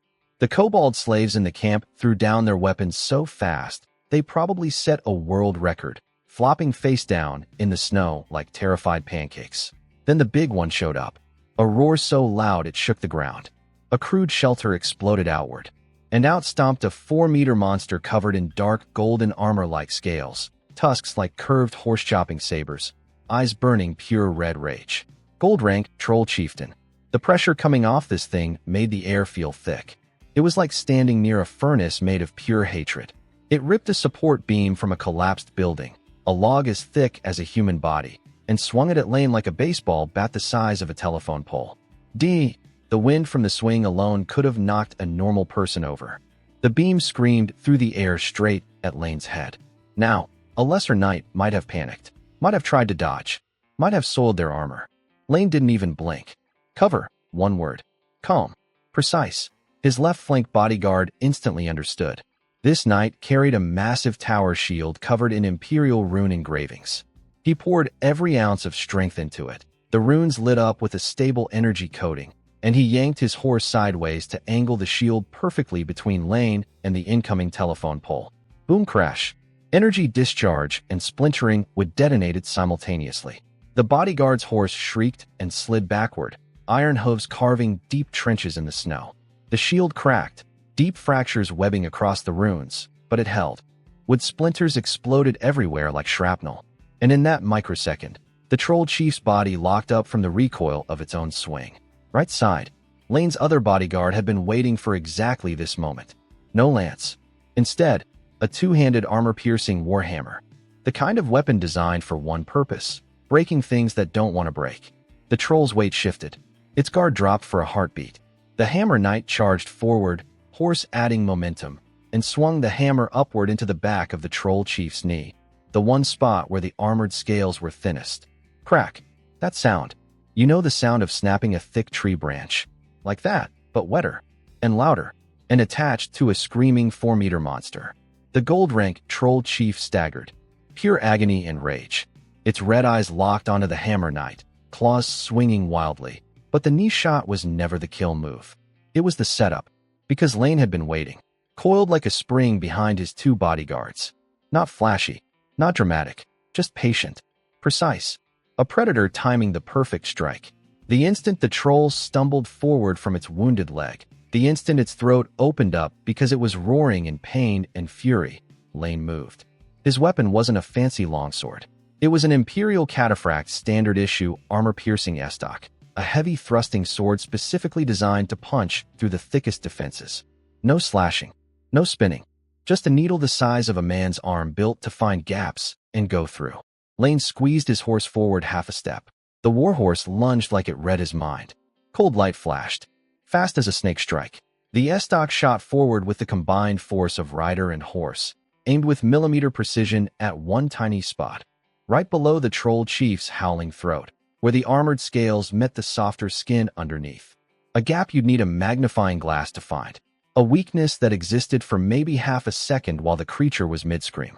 Lane found it, and that's where we leave the troll chief, with an imperial blade heading for its throat at the speed of, "You should have stayed in your cave." Three-man teamwork. Shield blocks the hit. Hammer breaks the knee. Sword finds the throat. No wasted movement. No heroic solo nonsense. Just cold, professional, mechanical lethality. This is what real gold rank knights look like. Not flashy, not loud, just terrifyingly, efficiently lethal. And these guys work for me. The S-Dock went through the troll chief's throat like a hot needle through butter. 1 second, the 4-meter golden monster was the undisputed king of the frozen north. Next second, it was staring down at a thin sword sticking out of its neck, probably thinking, well, that's inconvenient. Lane twisted the blade and ripped it out. A geyser of dark green blood, flecked with gold particles because apparently even troll blood is fancy at gold rank, erupted from the wound like a broken fire hydrant. The troll chief made a few wet, gurgling sounds, dropped to its knees like a collapsing building, and face-planted into the bloody snow. Dead. Just like that. Every surviving troll on the battlefield watched their invincible leader eat dirt, and collectively decided that today was a great day to give up on life.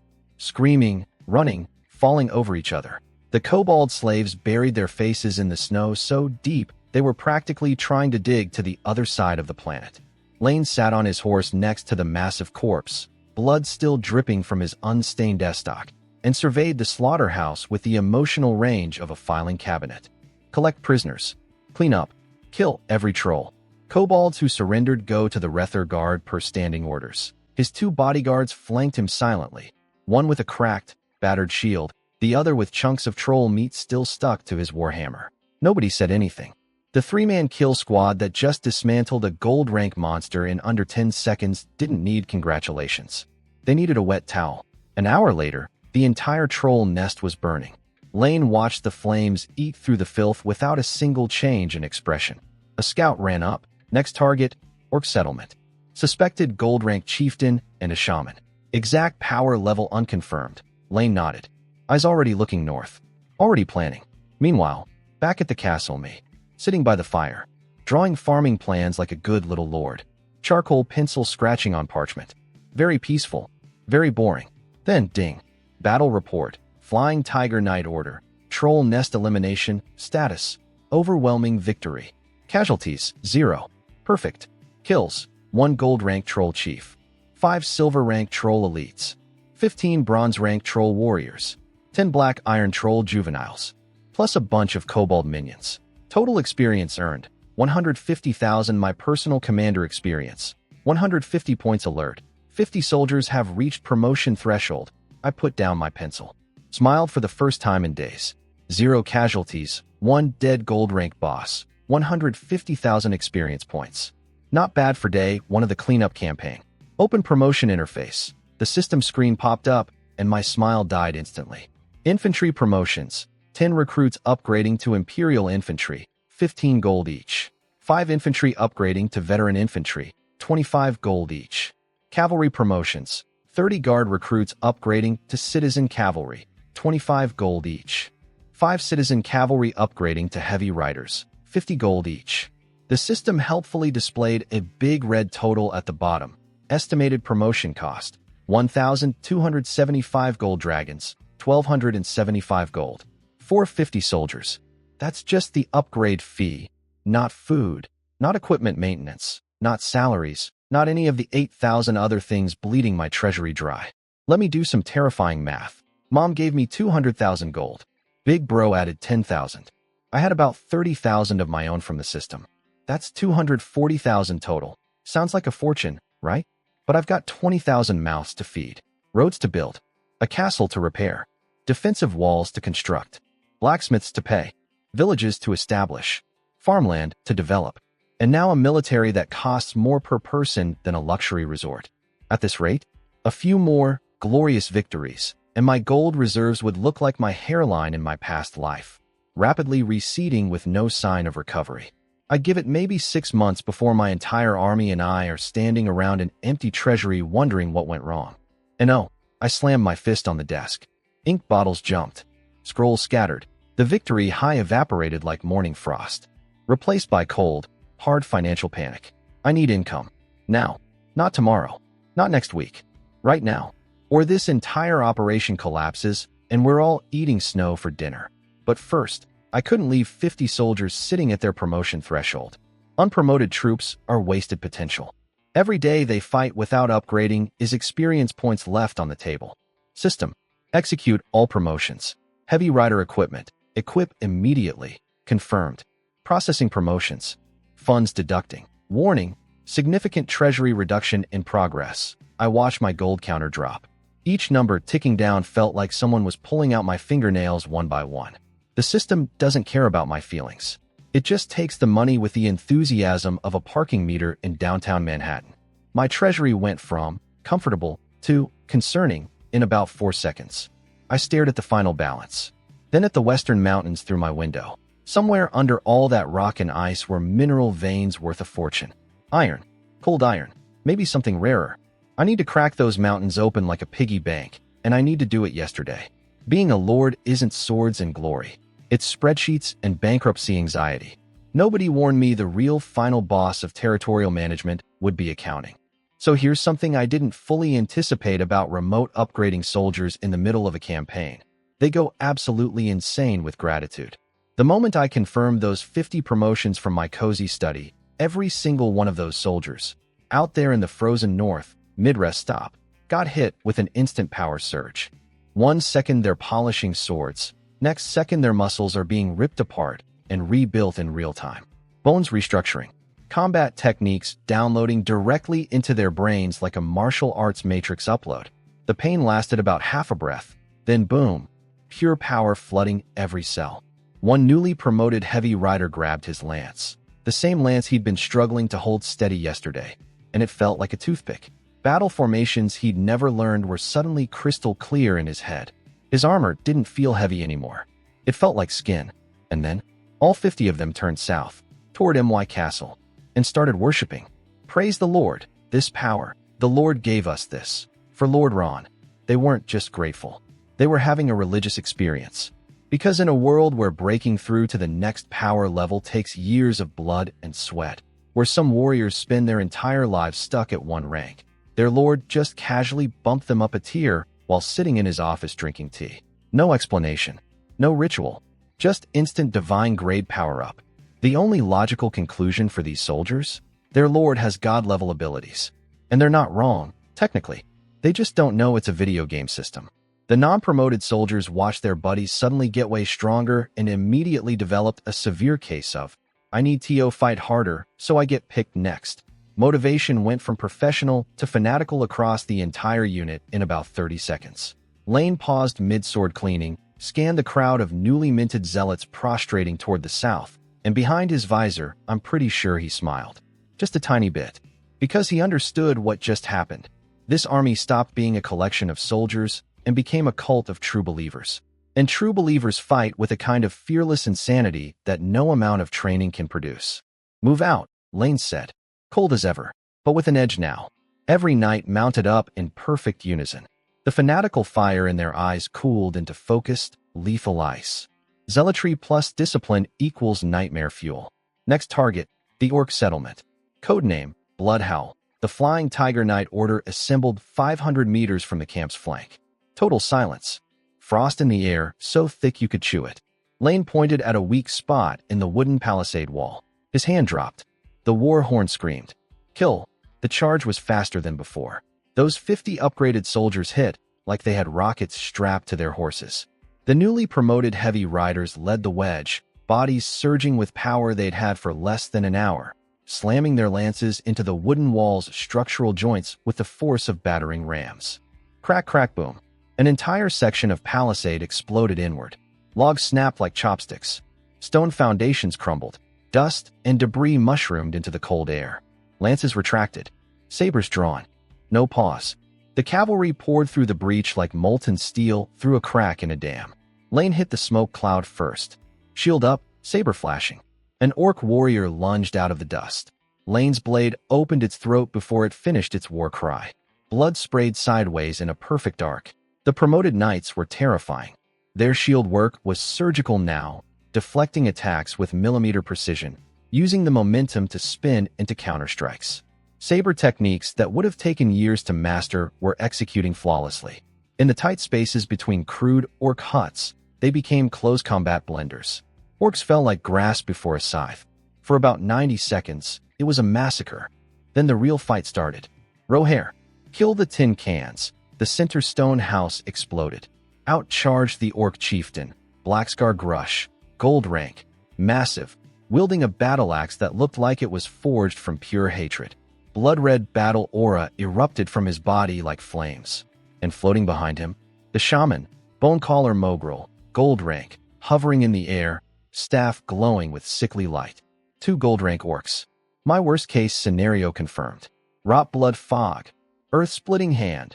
The shaman unleashed a cloud of poisonous green mist while the ground itself cracked open with grasping stone fingers trying to crush my cavalry. 2 gold rank bosses. Toxic magic. Earthquake attacks. In a confined camp full of angry orcs. Lane and his 10 cataphracts versus the orc leadership. The clash that would decide whether my territory sleeps safely tonight or burns tomorrow. And me? I was back in my castle, staring at my shrinking gold counter, having no idea that my army was currently fighting 2 gold rank monsters simultaneously. Being an absentee warlord is very stressful when your phone doesn't get signal from the frozen tundra. All I could do was wait, watch my money disappear, and hope my golden murder machines were as good as advertised. Spoiler, they were. But that's the next chapter, and I'm still trying to process the fact that my soldiers now literally worship me as a divine being. I went from useless fifth son to messianic figure in 1 week. This job has a weird learning curve. The orc fight lasted about 15 seconds. I wish I was exaggerating. Here's what happened. Lane yelled, "Gold squad. Kill the shaman, kill the chief," and 10 golden suns ignited across the battlefield simultaneously. My 10 cataphracts went full power. 1 cataphract hurled a javelin made of pure condensed battle aura with anti-magic runes carved into it. The shaman Mogrel tried to throw up a bone shield. The javelin punched through it like it was made of wet paper. The shaman went flying backward, all his fancy death spells cutting out like someone yanked the power cord. Meanwhile, for cataphracts formed a mini wedge aimed straight at Chieftain Blackscar Grush.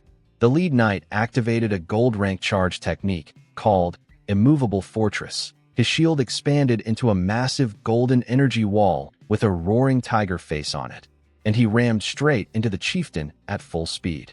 Grush swung his giant axe, blood flame aura blazing, and hit the shield dead center.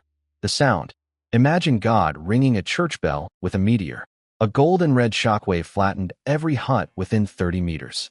The shield knight's horse screamed, hooves carving deep trenches in the dirt. But the knight didn't move 1 inch. Shield cracked, but held. And in that tiny window, Grush's axe bouncing back, arms overextended, guard wide open.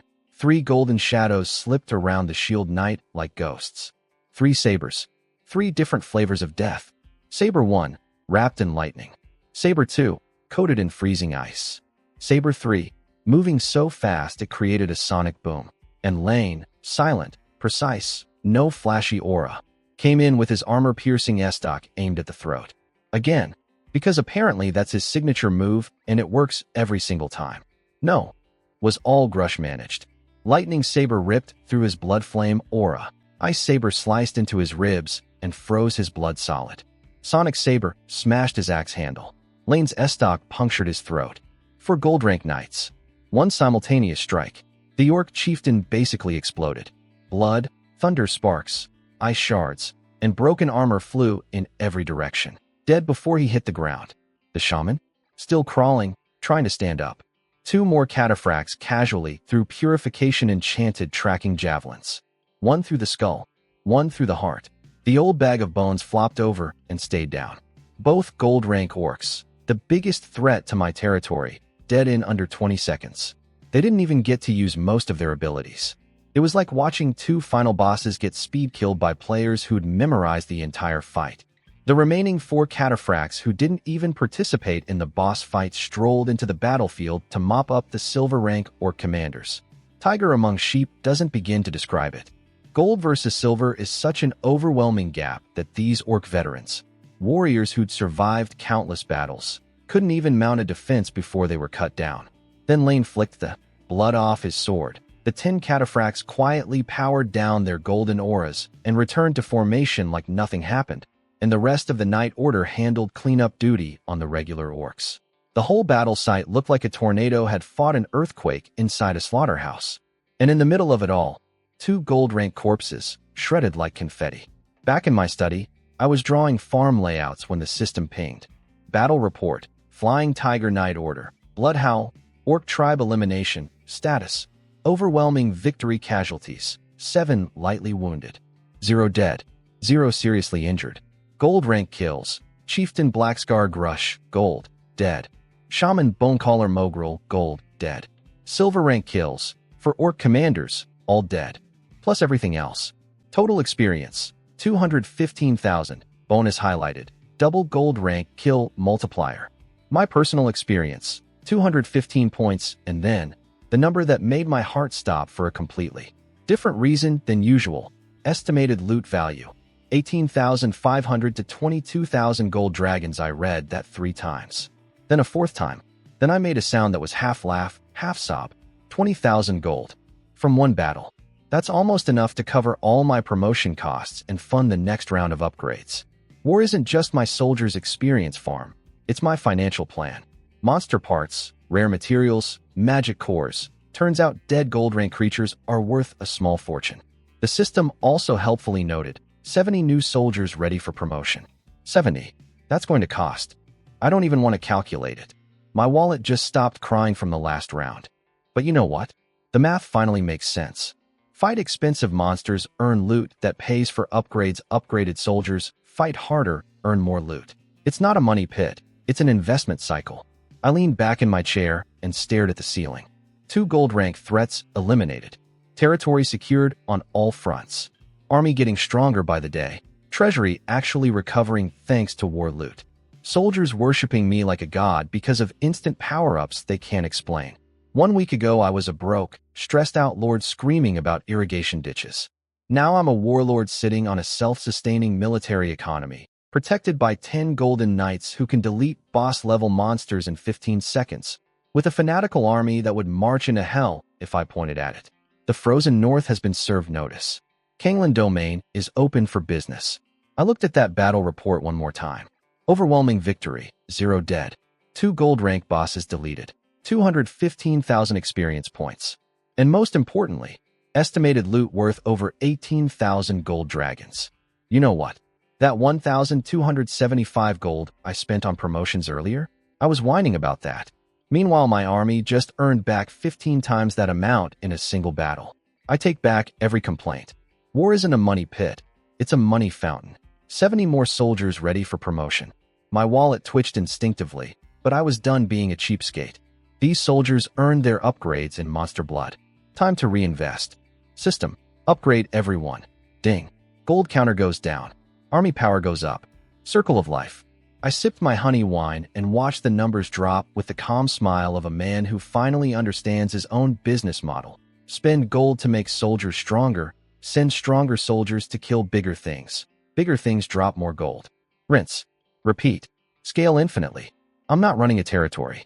I'm running a war-based hedge fund. A few days later, the army came home. I wasn't on the watchtower, but I heard about it from the guards. Sunset. Golden light melting across the snow. And out of that blazing horizon, a steel army materializing like ghosts from a painting. Lane at the front. Dark gold armor silhouetted against the dying sun, shadows stretching behind him like a battle flag.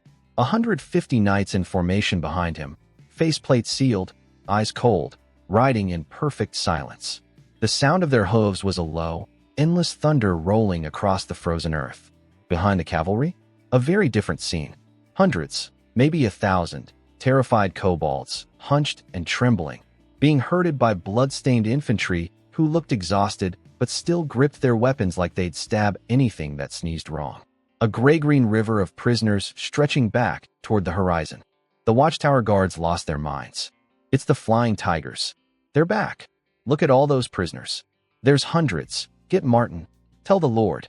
Lane is home. The whole town erupted. People running, shouting, pointing at the steel column crawling toward the gates. The quiet little frontier settlement suddenly felt like a capital city welcoming a conquering army. An hour later, prisoners were counted and dumped into a temporary camp under Rether Guard supervision. The infantry and most of the cavalry practically crawled to their barracks, threw their armor on the floor, and passed out face first on their bunks. Snoring shook the walls within minutes. These guys had been fighting and marching for days straight. Lane didn't rest. He wiped the worst of the blood and mud off his armor, kept the full cataphract suit on, and marched straight to my castle with Martin. Because apparently gold rank knights don't need sleep. They run on duty and violence. I was in my study reading farming reports. Yes, still farming reports. My life is glamorous. When the butler knocked. My lord, Sir Martin and Sir Lane request an audience. Send them in. Then I paused. Thought for a second. Wait. Prepare a guest room for Lane. Hot water, lots of it. And tell the kitchen to make hot food. Big portions. The man just came back from war. He needs a meal, not a meeting. Martin probably hasn't eaten either. The butler bowed with visible approval. Small thing, right? But I've learned something in this new life. Soldiers will die for a lord who remembers they're human. Gold rank killing machine or not. Lane spent days sleeping in frozen dirt and eating field rations. A hot bath and a real meal costs me almost nothing, but it buys loyalty you can't purchase with gold. The study door opened. Martin walked in first, wearing clean clothes but practically vibrating with excitement like a kid on Christmas morning.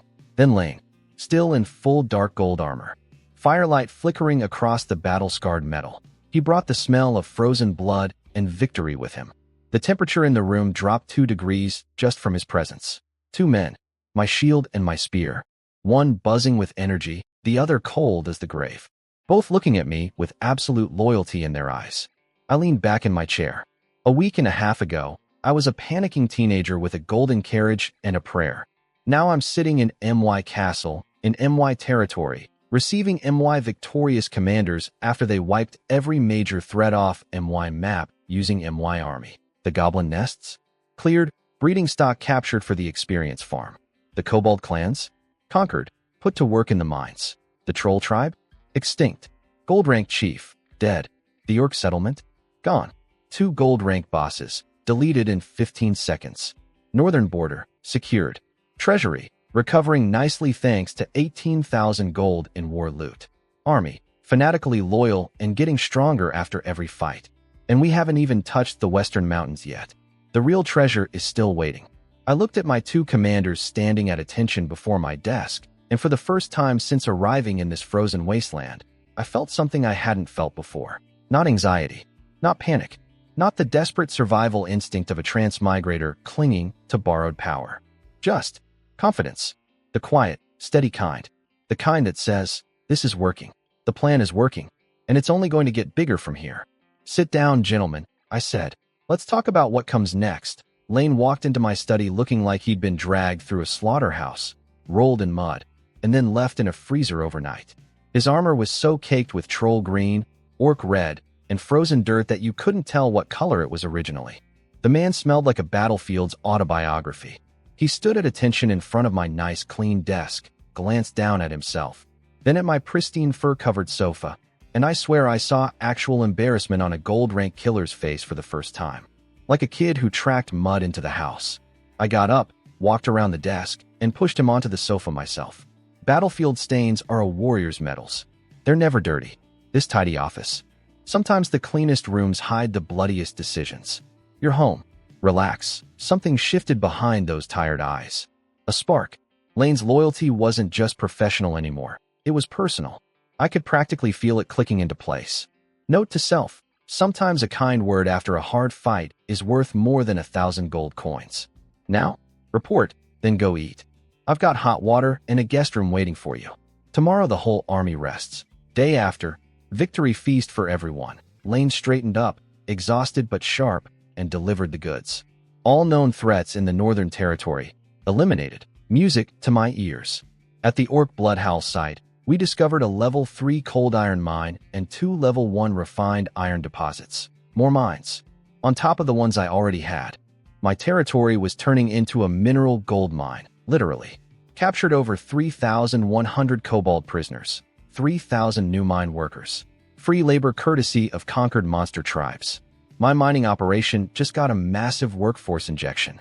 Per your strategic orders, we herded approximately 200 goblins, along with several flocks of mountain goats, into Broken Spine Valley.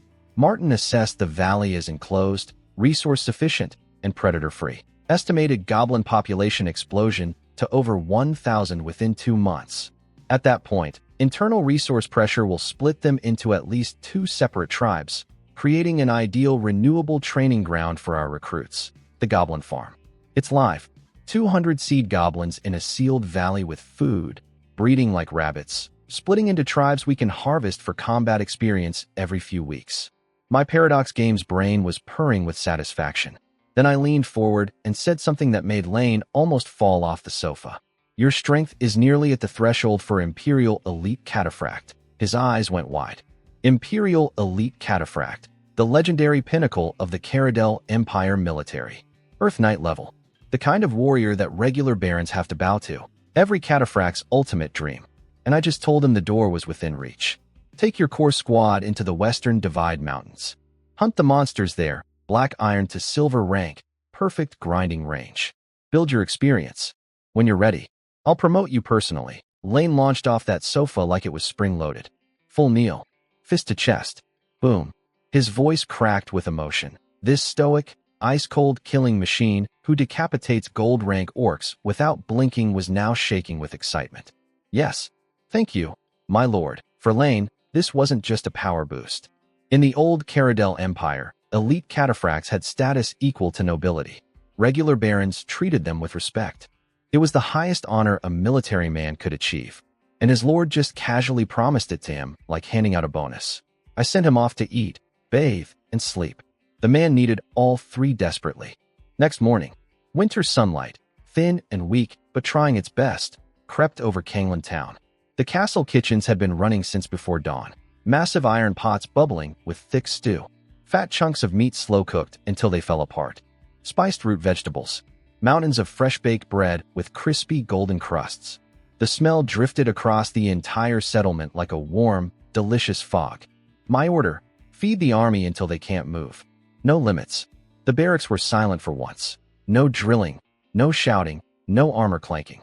Just epic-level snoring from 150 knights who'd finally let their guard down. Armor thrown in corners. Muddy boots scattered everywhere. The rooms smelled like sweat, leather, and iron. The perfume of men who've earned their rest.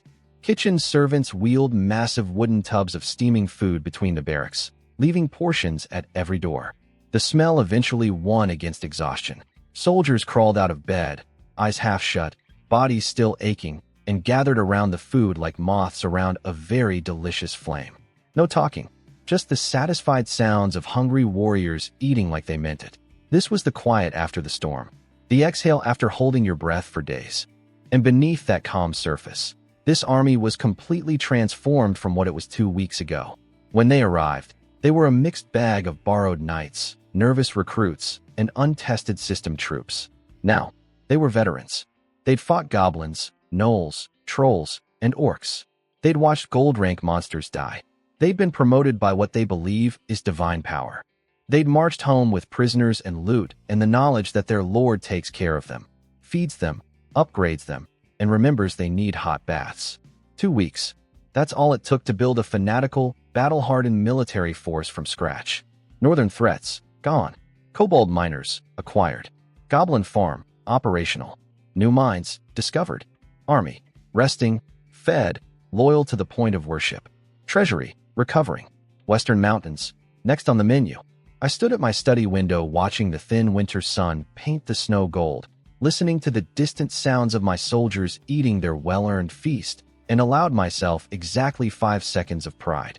Then I went back to my desk, because tomorrow the rest ends, and the real work, cracking open those mountains and building an empire, begins.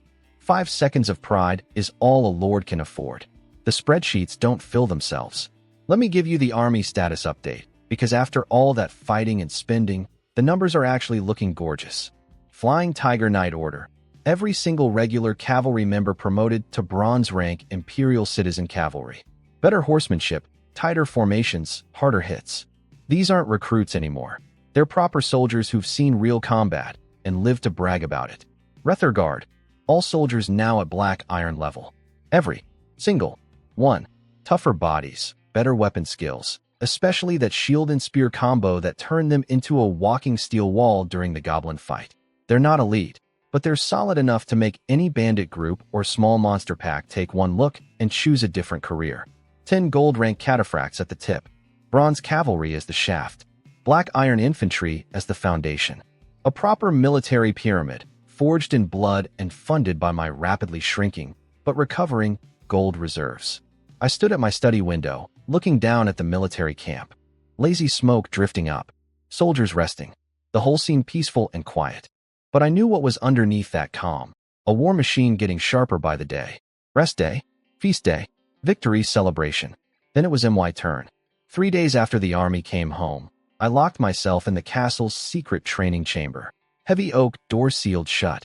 Outside, Lane and all 9 of his cataphract brothers standing guard like golden statues, their combined aura creating an invisible force field that would make anyone with half a brain turn around and walk away very quickly. 10 gold rank knights guarding one door. Overkill? Maybe, but when your lord is about to have a breakthrough, you don't take chances.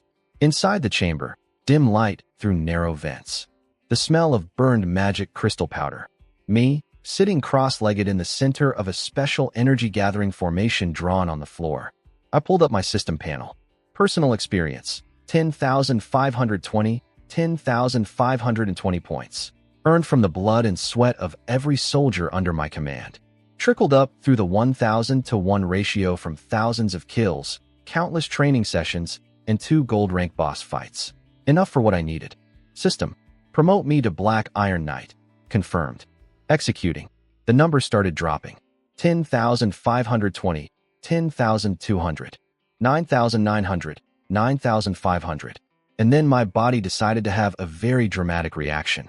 Imagine someone injecting liquid fire directly into your bone marrow while simultaneously running electricity through every nerve ending you own. That's what it felt like. 1,000 white-hot needles drilling outward from the inside. My muscles seized. Veins bulged across my forehead and arms like angry snakes. Sweat soaked through my clothes instantly, pooling on the stone floor. I bit down so hard I'm surprised I didn't crack a tooth. One strangled grunt escaped, NNGH. And that was all the weakness I allowed myself. Because inside the agony, something incredible was happening. At my core, a battle aura seed, half energy, half physical matter, was spinning like a tiny star, greedily devouring the converted experience, growing denser, more solid, more real with every heartbeat. The pain was the old me being torn apart. The warmth rushing in behind it was the new me being built. Then, crack. Not a bone.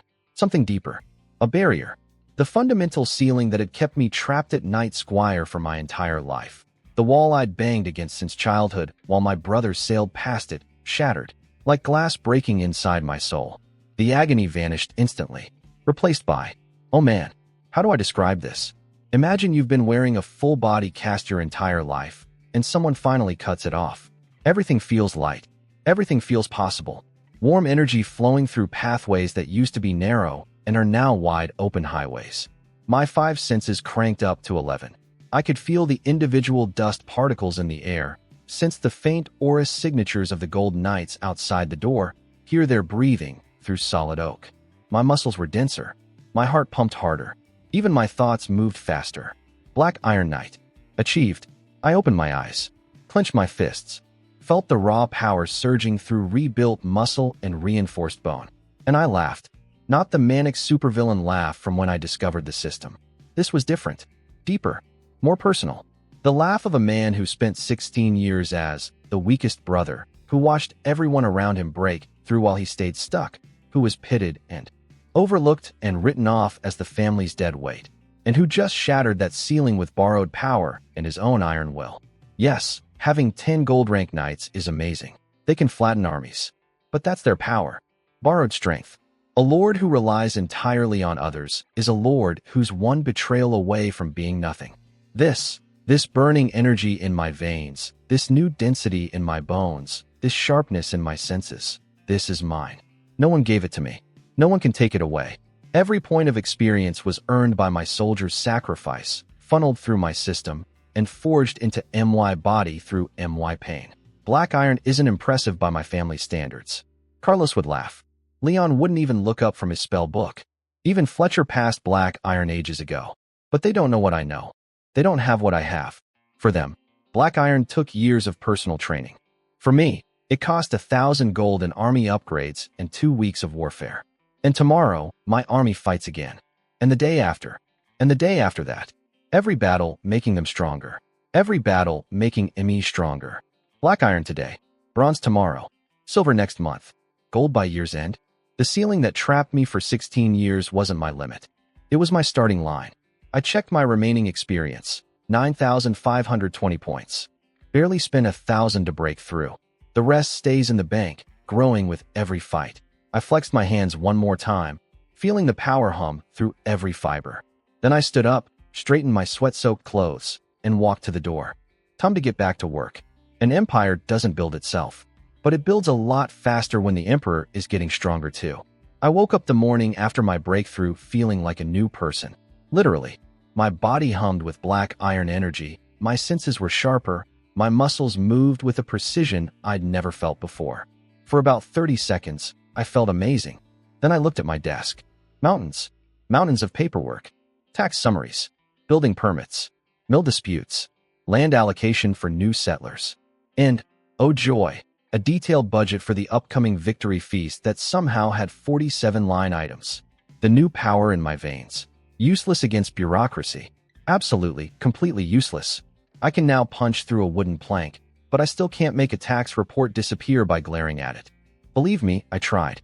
UGHHHHH. I collapsed back into my chair so dramatically you'd think I was dying. The sound that came out of me was less, warrior lord, and more, office worker on a Monday. Here's the thing nobody tells you about being an Ice Guy protagonist. You don't just fight monsters. You fight SBREADSHETS. And the spreadsheets are winning. I survived orc shamans, troll chieftains, and 800 goblins. But a stack of neighbor dispute paperwork about who owns which section of irrigation ditch? That might actually kill me. In my past life, I escaped the 996 corporate hell. I literally died and got reincarnated into a fantasy world. And what's waiting for me? The same job.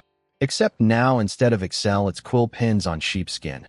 And instead of a passive-aggressive manager, I have 20,000 settlers who all apparently need me to personally decide whether Farmer Grigori's goat is allowed to graze on Farmer Pavel's side of the creek. I can't do this anymore. Something inside me snapped. Not in a bad way, in a clarity way. Like when you're drowning in work and your brain finally goes, stop. Delegate. I need to go home. Right now. The plan crystallized instantly. Go back to Snow Wolf territory, find Dad, and beg/bribe/guilt trip him into lending me some experienced administrators. Chief administrative officers. Tax specialists. A proper bureaucratic team. Because if I have to personally arbitrate one more land dispute, I will become the first Night Lord in history to die of paperwork-induced brain hemorrhage. And that's a really embarrassing way to go. I signed the most urgent documents at lightning speed. Military supplies, feast logistics, done. Then yanked the bell cord. Get me Lane and Martin. Now, they showed up together. 2 salutes. 2, my lord. 0 time wasted. Gentlemen, the military framework is solid. You've built something real. But the administrative side of this territory is held together by me, caffeine, and sheer spite, and all 3 are running out. I pointed at the paper mountain on my desk like it was a war crime exhibit. I'm going back to Snow Wolf territory. 2 objectives. First, get administrative staff from my father. Experienced officials who can actually run a territory without the Lord having a nervous breakdown. Second, buy winter supplies and recruit more settlers for spring farming and workshop expansion. Then I looked at Martin. While I'm gone, you're acting governor. The man looked like I'd just told him he won the lottery and got struck by lightning at the same time. His eyes went huge. His mouth opened. Nothing came out. I didn't give him time to process. Priority 1. Winter is coming. Yes, I know how that sounds. Get every village's winter housing finished before the deep freeze. Roofs on, walls up, and no exceptions. People freeze to death. That's on us. Priority 2. Clear more farmland for spring planting. Priority 3. The new mines lane found at the Orcs site. Start preliminary exploration and set up basic extraction infrastructure. 3 tasks. 3 pillars of territorial survival. Housing, food, resources. In that order. These 3 things are the most important tasks in the entire domain right now. Everything else is secondary. Martin hit the floor. One knee. Fist to chest. Boom. His voice was shaking, not from fear, but from the weight of what I'd just handed him. See, Martin knows his place on the power ladder. He's peak silver, strong, experienced, loyal as they come. But standing next to Lane and 10 gold rank cataphracts? He's a candle next to 10 suns. He knows that. He feels it every day, but I've never treated him like he was less important. Because he's not. Lane is my sword. Martin is my foundation. Swords win battles. Foundations win wars. And right now, I just handed him the keys to the entire territory and said, I trust you with everything. That kind of trust? From a lord to his subordinate? In a world built on hierarchy and suspicion? It's worth more than gold. More than promotions. More than power. Martin would have already died for me. After today, he'd die for me twice. So here's the situation.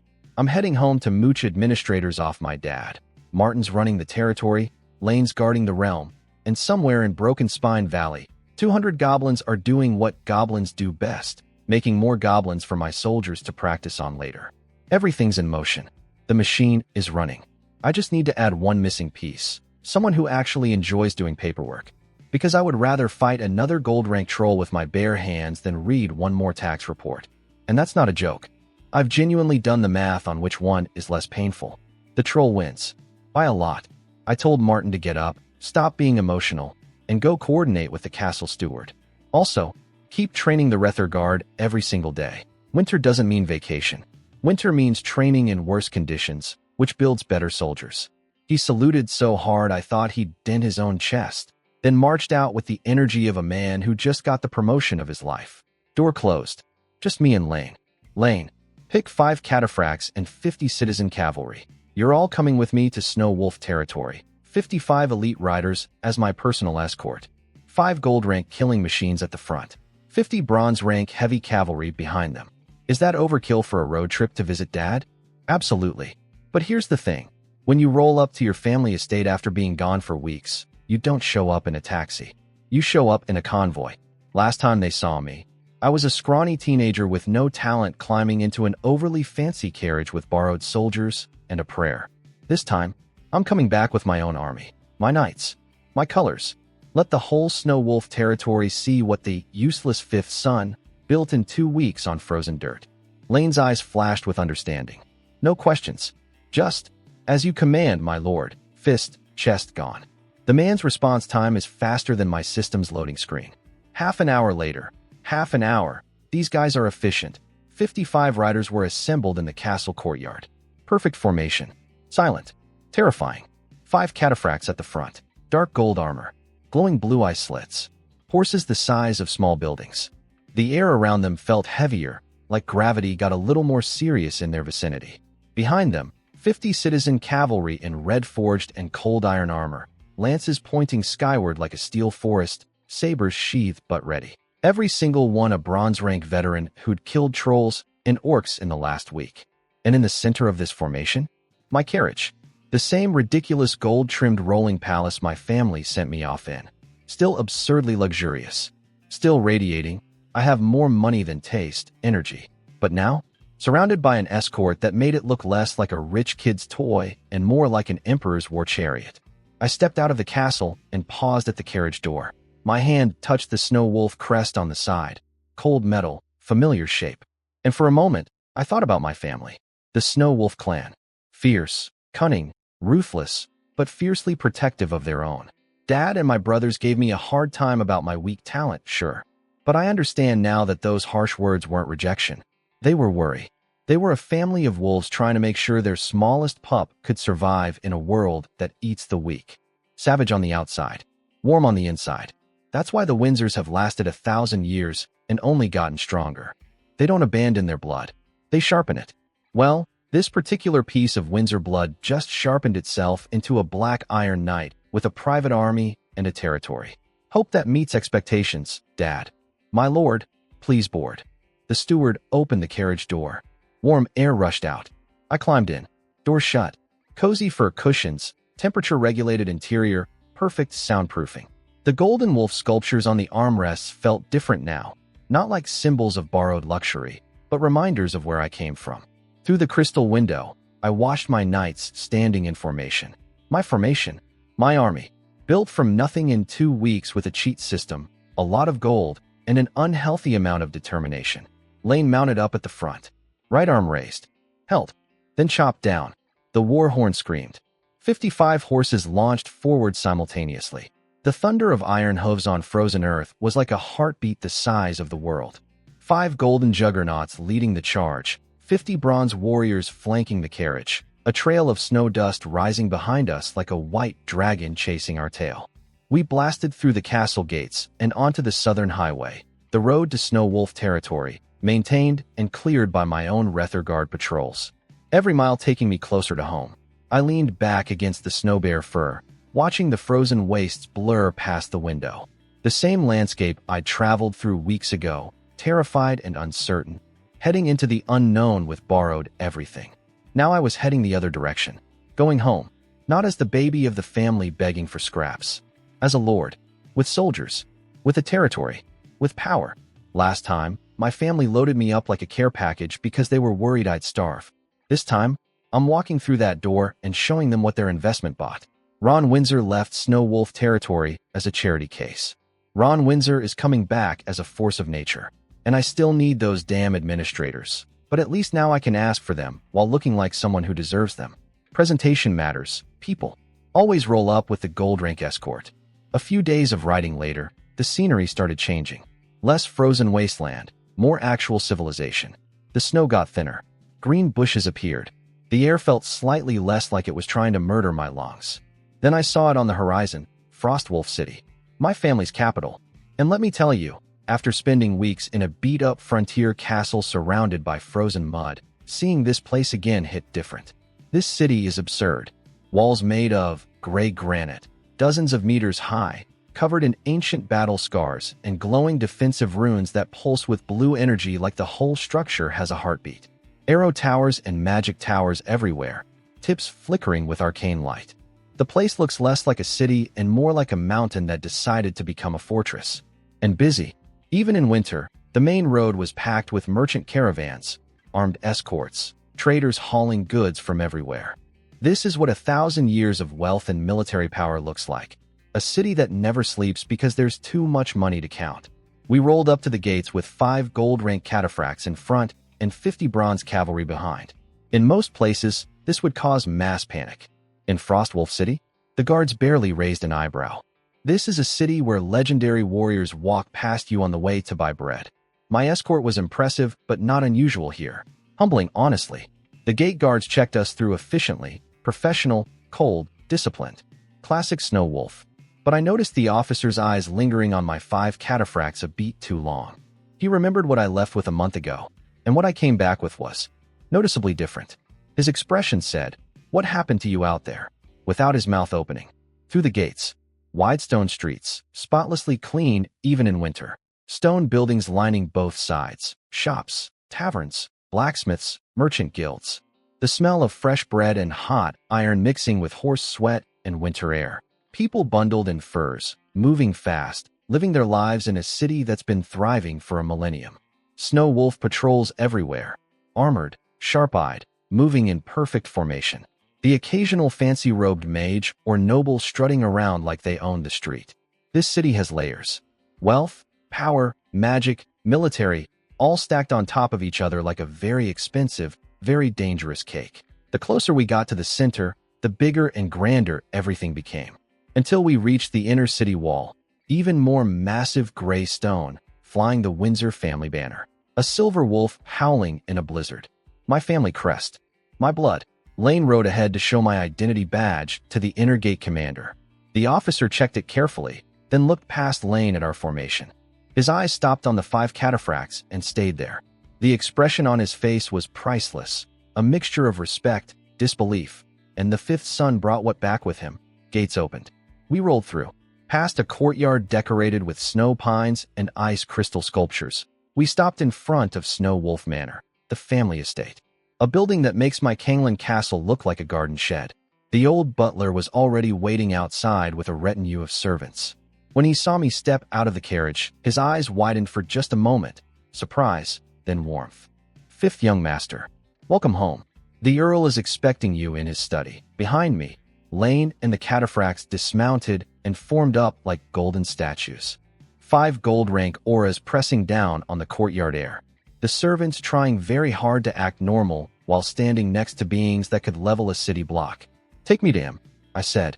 Calm, steady, like I'd done this 1,000 times. But let me tell you about the place I was walking into, because Snow Wolf Fortress deserves its own introduction. This isn't a castle. This is a monument, built from ashen obsidian, stone harder than steel, mined from the deepest shafts in the north. Walls so thick and tall they block out the sky. Every surface covered in 1,000-year-old defensive runes that glow blue and pulse like living veins. The entire fortress is wrapped in a magical energy net that's been reinforced by generations of family mages. 6 massive war magic towers ring the outer perimeter, each one a level 6 Magus-grade combat installation.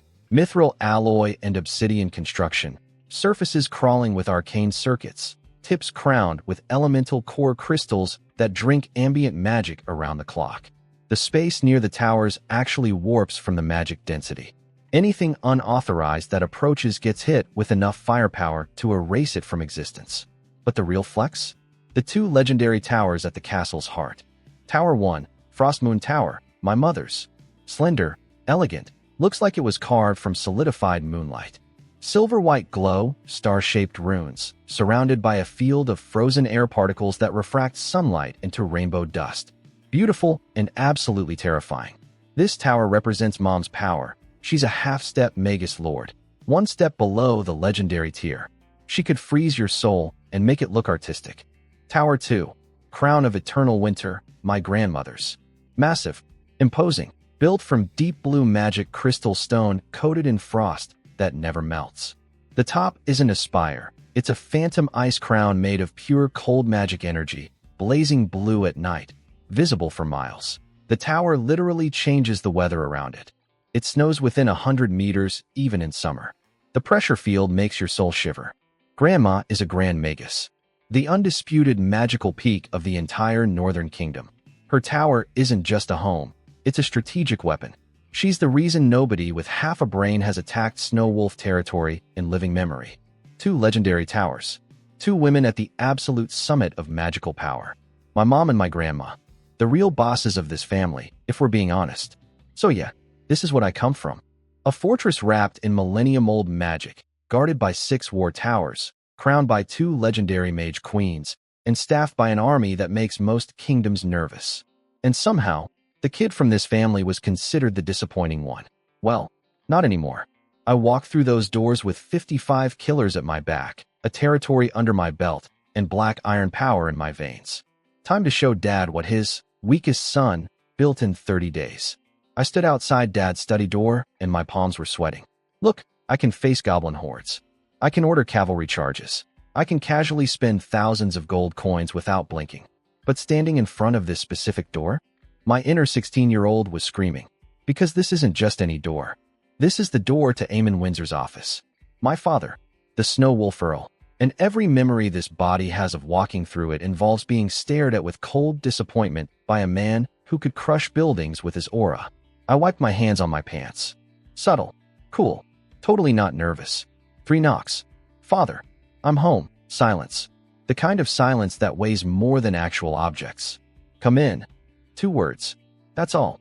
But his voice, deep, massive, vibrating with a power that punched through the solid oak door and grabbed my soul by the collar.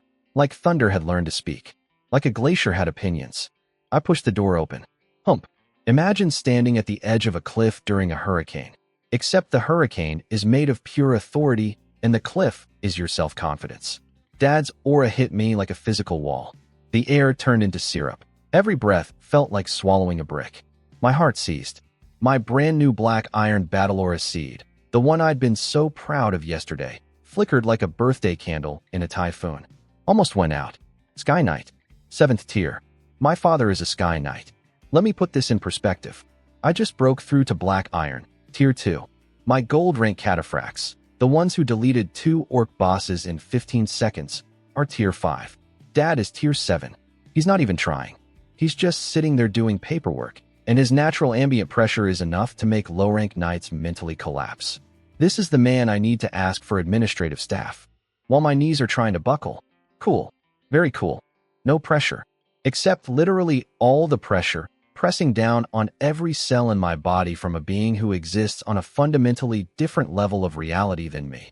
The study itself was less, office, and more, war room crossed with a museum of intimidation, massive space, high ceiling with crystal magic chandeliers, and dominating the main wall, a gigantic strategic map of the entire north, made from monster leather, marked with magic ink symbols that actually moved. Mountains, rivers, fortresses, troop positions, monster activity zones, all updating in real time. Beneath the map, 2 actual bloodstained knight longswords crossed against the wall. Not decorations. Weapons. With worn leather grips and family crests that had seen real war.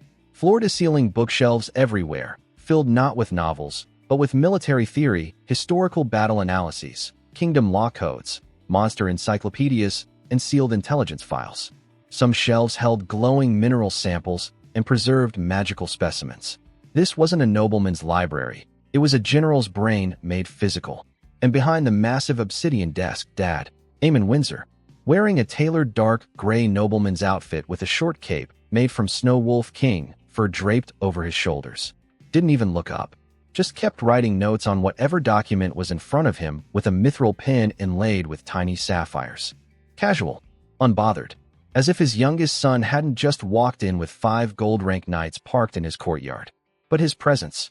Good lord, his presence. He wasn't big. Not physically imposing like Big Bro Carlos. But sitting behind that desk, he was the gravitational center of the entire room. The fireplace flames were literally shorter near him, pressed down by invisible force.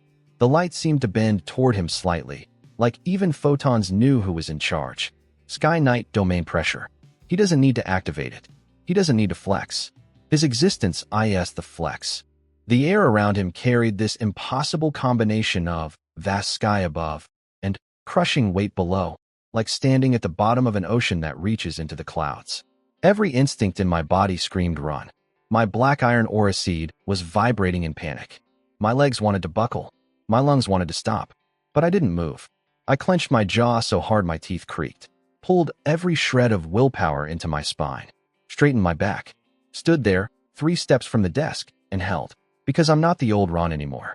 I'm not the talentless 5th son shuffling in with his head down. I'm a lord. I have a territory. I have an army. I have a system. I killed a gold-rank troll chief.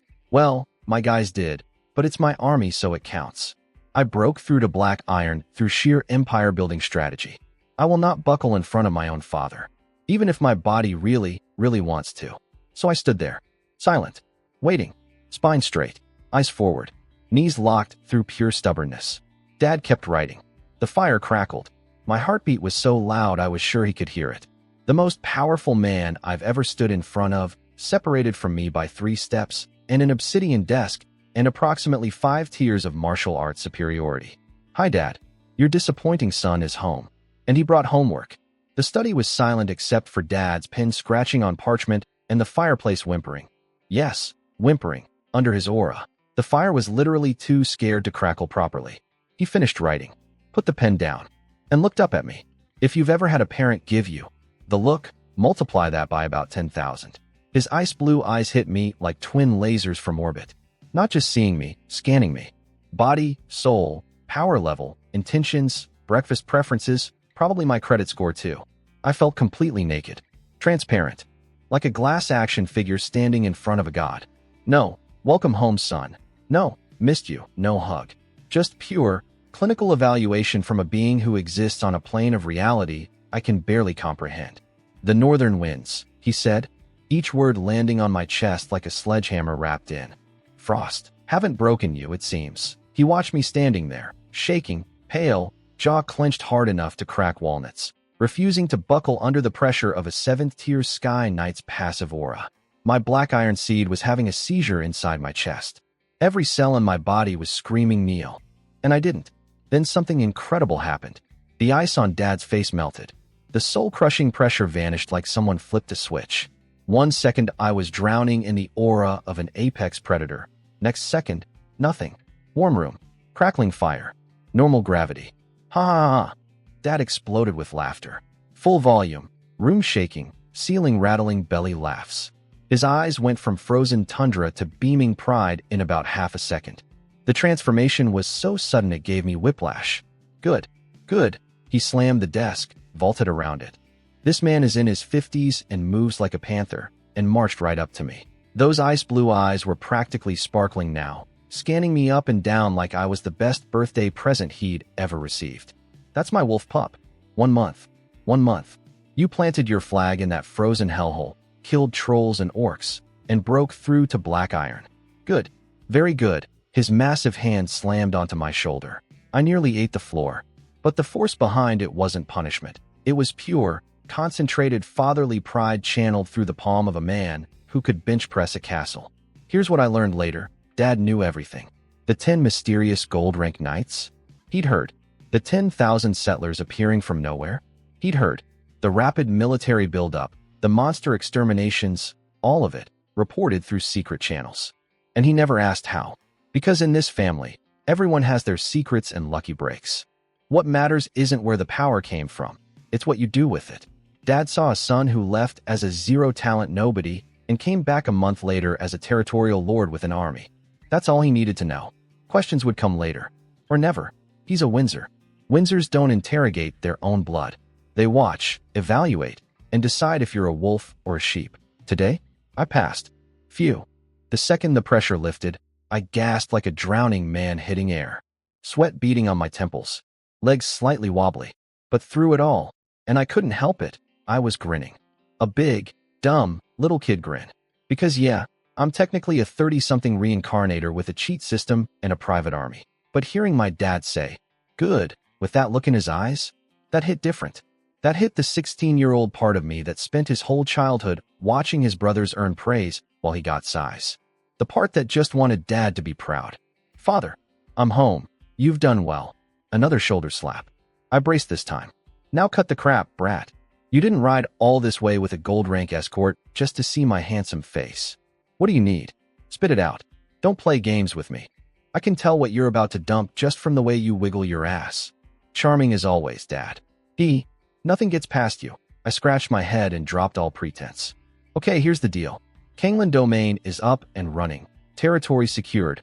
Army built. Monsters dead. But I'm drowning in everything else. I started counting on my fingers. First, people. 20,000 sounds like a lot, but I need to clear farmland, mine ore, build roads, construct walls. It's not enough. I need to buy a massive batch of serfs. As many as possible.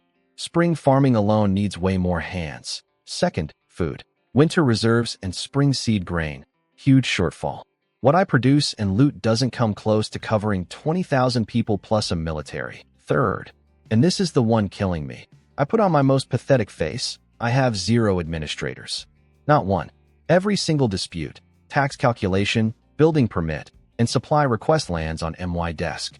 I'm doing everything myself.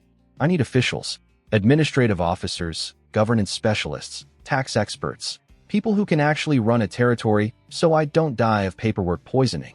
I clasped my hands together in maximum begging position. So, could you maybe lend me some talent? Please, HMH. Dad glared at me with the force of a disappointed deity.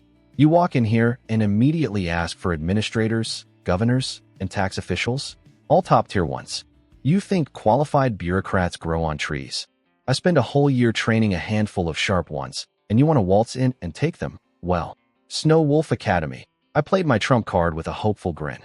Grandpa's elite training institution. Best talent pipeline in the North. Surely you can spare a few graduates? It won't even make a dent. Bull, Dad laughed yelled. Talent is precious everywhere. Won't make a dent my ass. You think if I hand you a team today, the branch family elders won't be at your grandfather's door tomorrow, crying that I'm playing favorites with my youngest? saying I'm gutting the family to spoil one brat. I deflated instantly. Right. Family politics. The one enemy my system can't solve.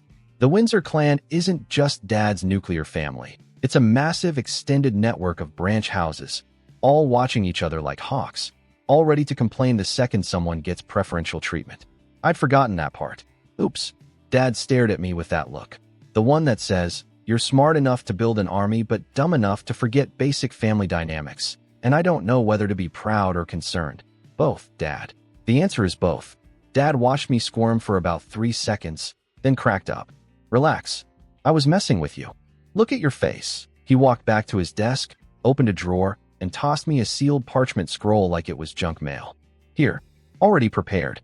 Names of 12 people, handpicked from Snow Wolf Academy's best graduates and a few veteran officials willing to relocate north. Administration, governance, taxation, full package. Go find head butler old John. He'll take you to collect them." I caught the scroll and nearly cried with happiness. He already had them ready. This beautiful, terrifying, Sky Knight-level troll of a father had been preparing my administrative team before I even asked. He knew I'd come crawling back for help.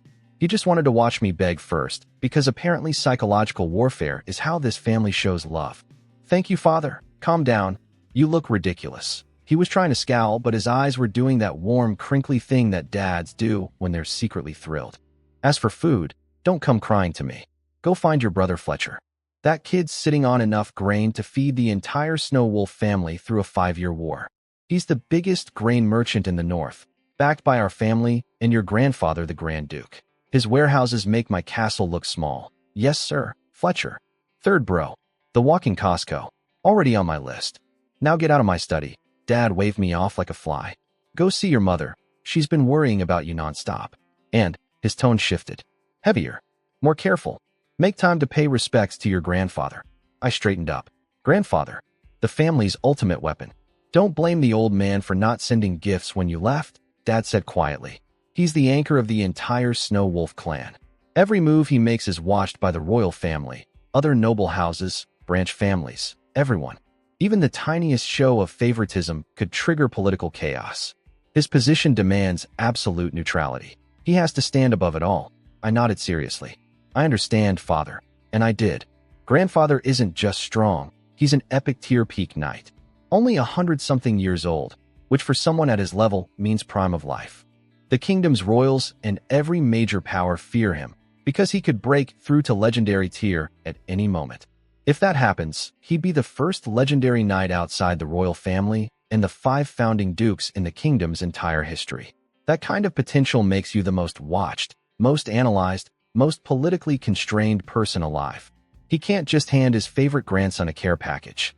Not without every branch family elder filing complaints and every rival house reading signals into it. "Go on," Dad smiled. "Warm this time." "Real." I bowed, clutched my precious scroll of 12 administrators like it was made of diamonds, and left the study with my heart full and my to-do list shrinking. Next stop, Mom.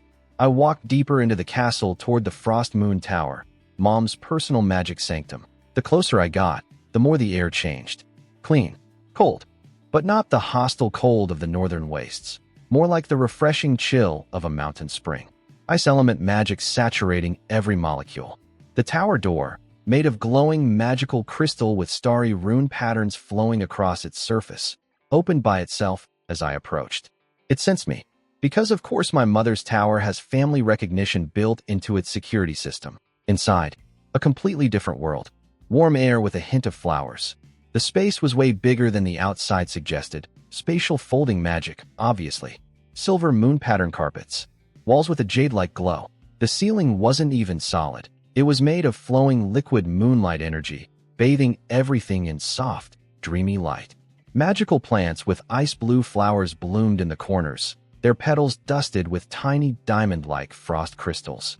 Cold plum blossom fragrance drifting everywhere. This wasn't a mage tower. This was a spa designed by an ice goddess.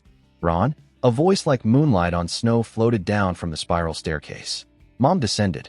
No fancy court dress, just a simple, elegant moon-white mage robe embroidered with silver stars and ice flowers. Her face barely showed her age. Those deep, calm eyes held the weight of decades of magical study.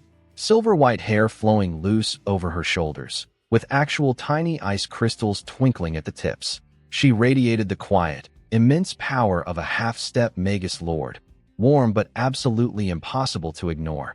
Then she saw me, and those cool, composed eyes melted, instantly, like watching an ice sculpture turn into sunshine. Mother, I practically jogged over. And for the first time since arriving at this fortress full of sky knights and epic warriors and political minefields, I let my guard down completely. In front of Mom, I wasn't a lord. I wasn't a strategist. I wasn't a transmigrator running a war economy. I was just her kid. She came down the last step and reached up to touch my face. Her fingertips were cool and impossibly gentle. You've gotten thinner and darker, a tiny frown of concern, but her eyes were shining with pride. The northern winds haven't dulled your edge, though. If anything, you've grown sharper. She'd already sensed my black iron breakthrough. Of course she had. She's a half-step Magus Lord. She probably detected the change in my aura before I even walked through her tower door. I'm sorry for worrying you, Mother. I meant it. Not as a formality. Genuinely.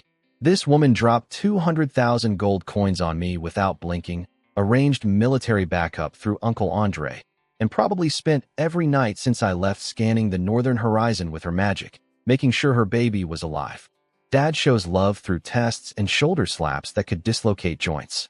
Mom shows love through everything else. Standing there in her moonlit tower, her cool fingers on my cheek, smelling winter flowers, I felt something I hadn't felt since arriving in this world. Home. Actual, real, no strings attached home. For about 10 seconds, I wasn't a lord or a soldier or a chess player. I was just a son who missed his mom. Then I remembered I needed to ask her for money too, and the moment got slightly more complicated. But that's a problem for 5 minutes from now. Mom sat me down in the coziest corner of her tower, snow bear fur chairs, a tea table carved from a single block of ice jade, and tea that was definitely not normal tea. One sip and my entire body's fatigue evaporated like it was scared of the flavor. Cold plum blossom taste with a mysterious warmth that went straight to my bones. Mage tea. Don't ask me how it works. Magic. Your father told me everything, Mom said, pushing my cup closer. You've done wonderfully.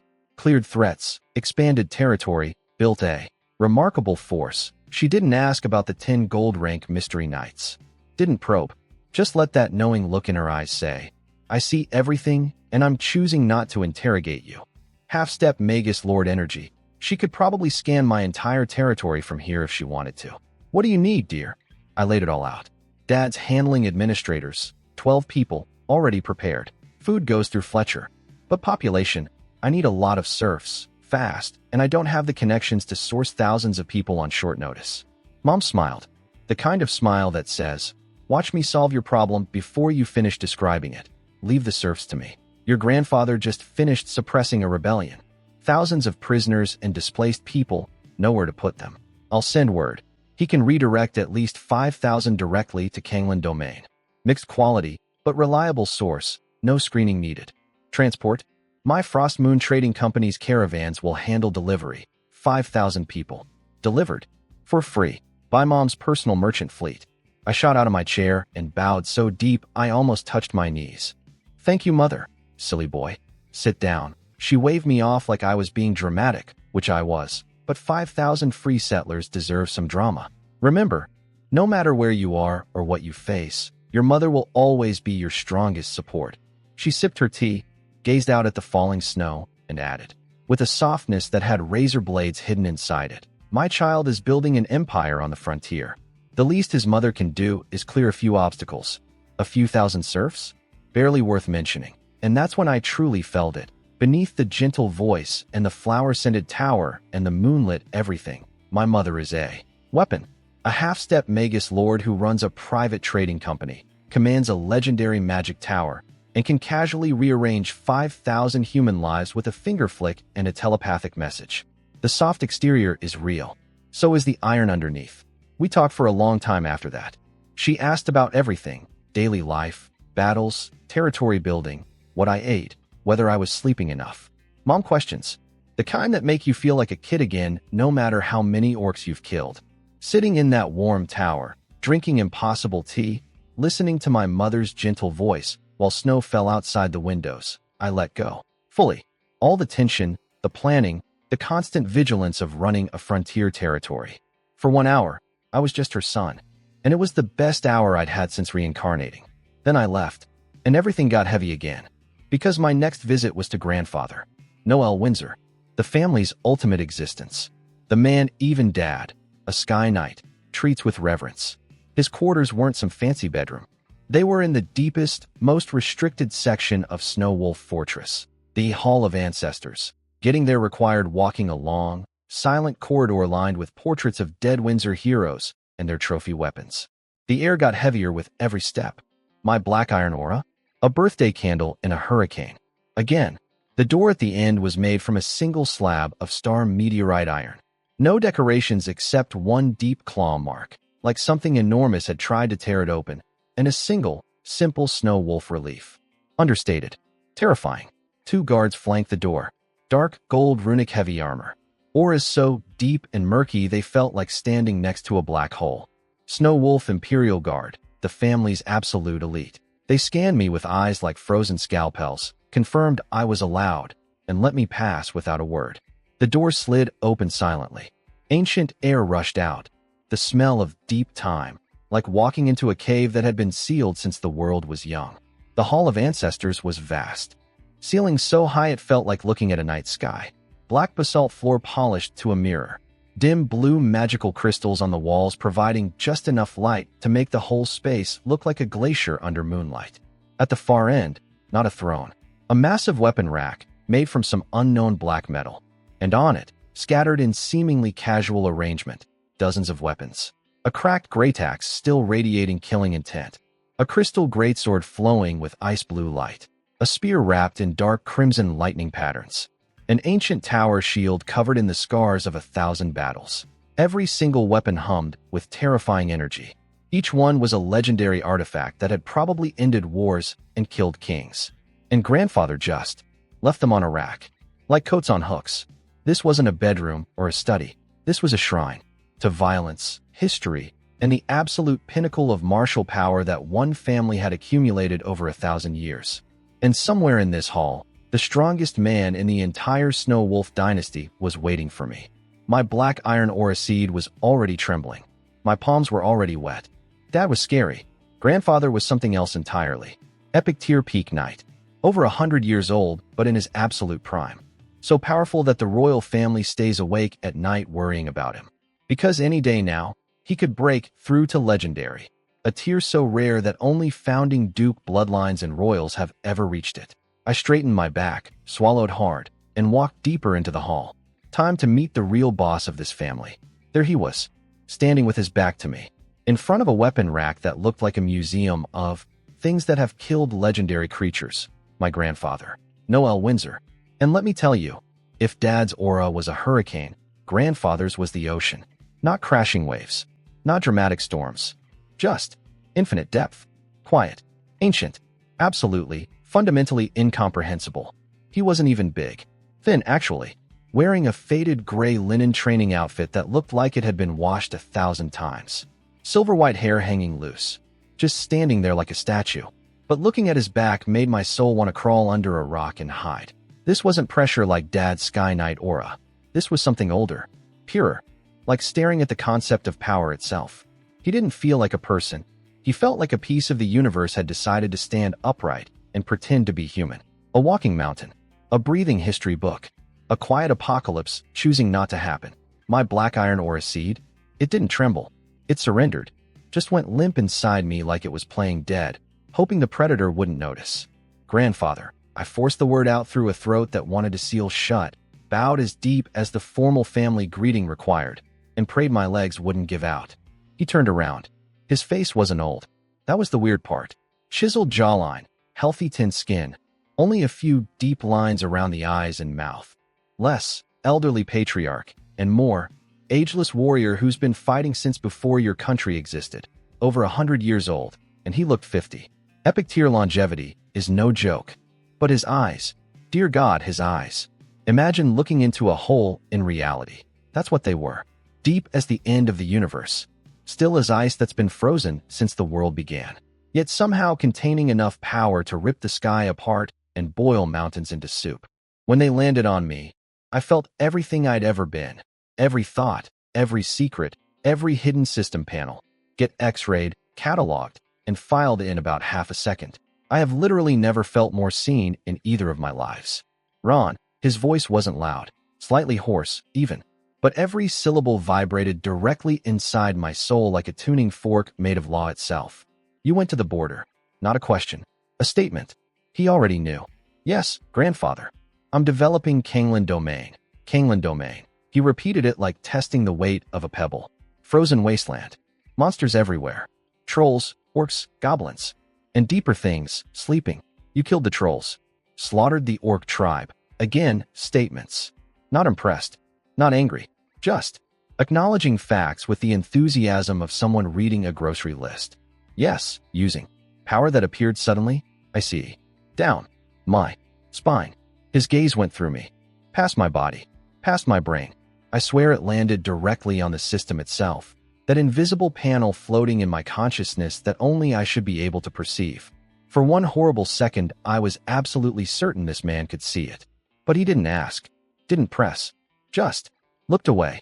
Like my biggest secret was a mild curiosity barely worth acknowledging. Power is power. Used rightly, it is righteous. Used wrongly, it is evil. If you can control it, use it to expand territory and protect your people. That is your ability. My heart hammered. He knows something is weird about me, and he's choosing to let it go. Not because he doesn't care, because he doesn't need to care. At his level, my little secrets are probably about as threatening as a hamster with a knife. Then his voice dropped 10 degrees. But frontier development is not a game. Each word hit like a frozen brick. Gold rank? That is merely the entrance fee. What you killed were insignificant pests. The real threats have not yet awakened. Or have not yet arrived. Those ancient eyes locked onto me again.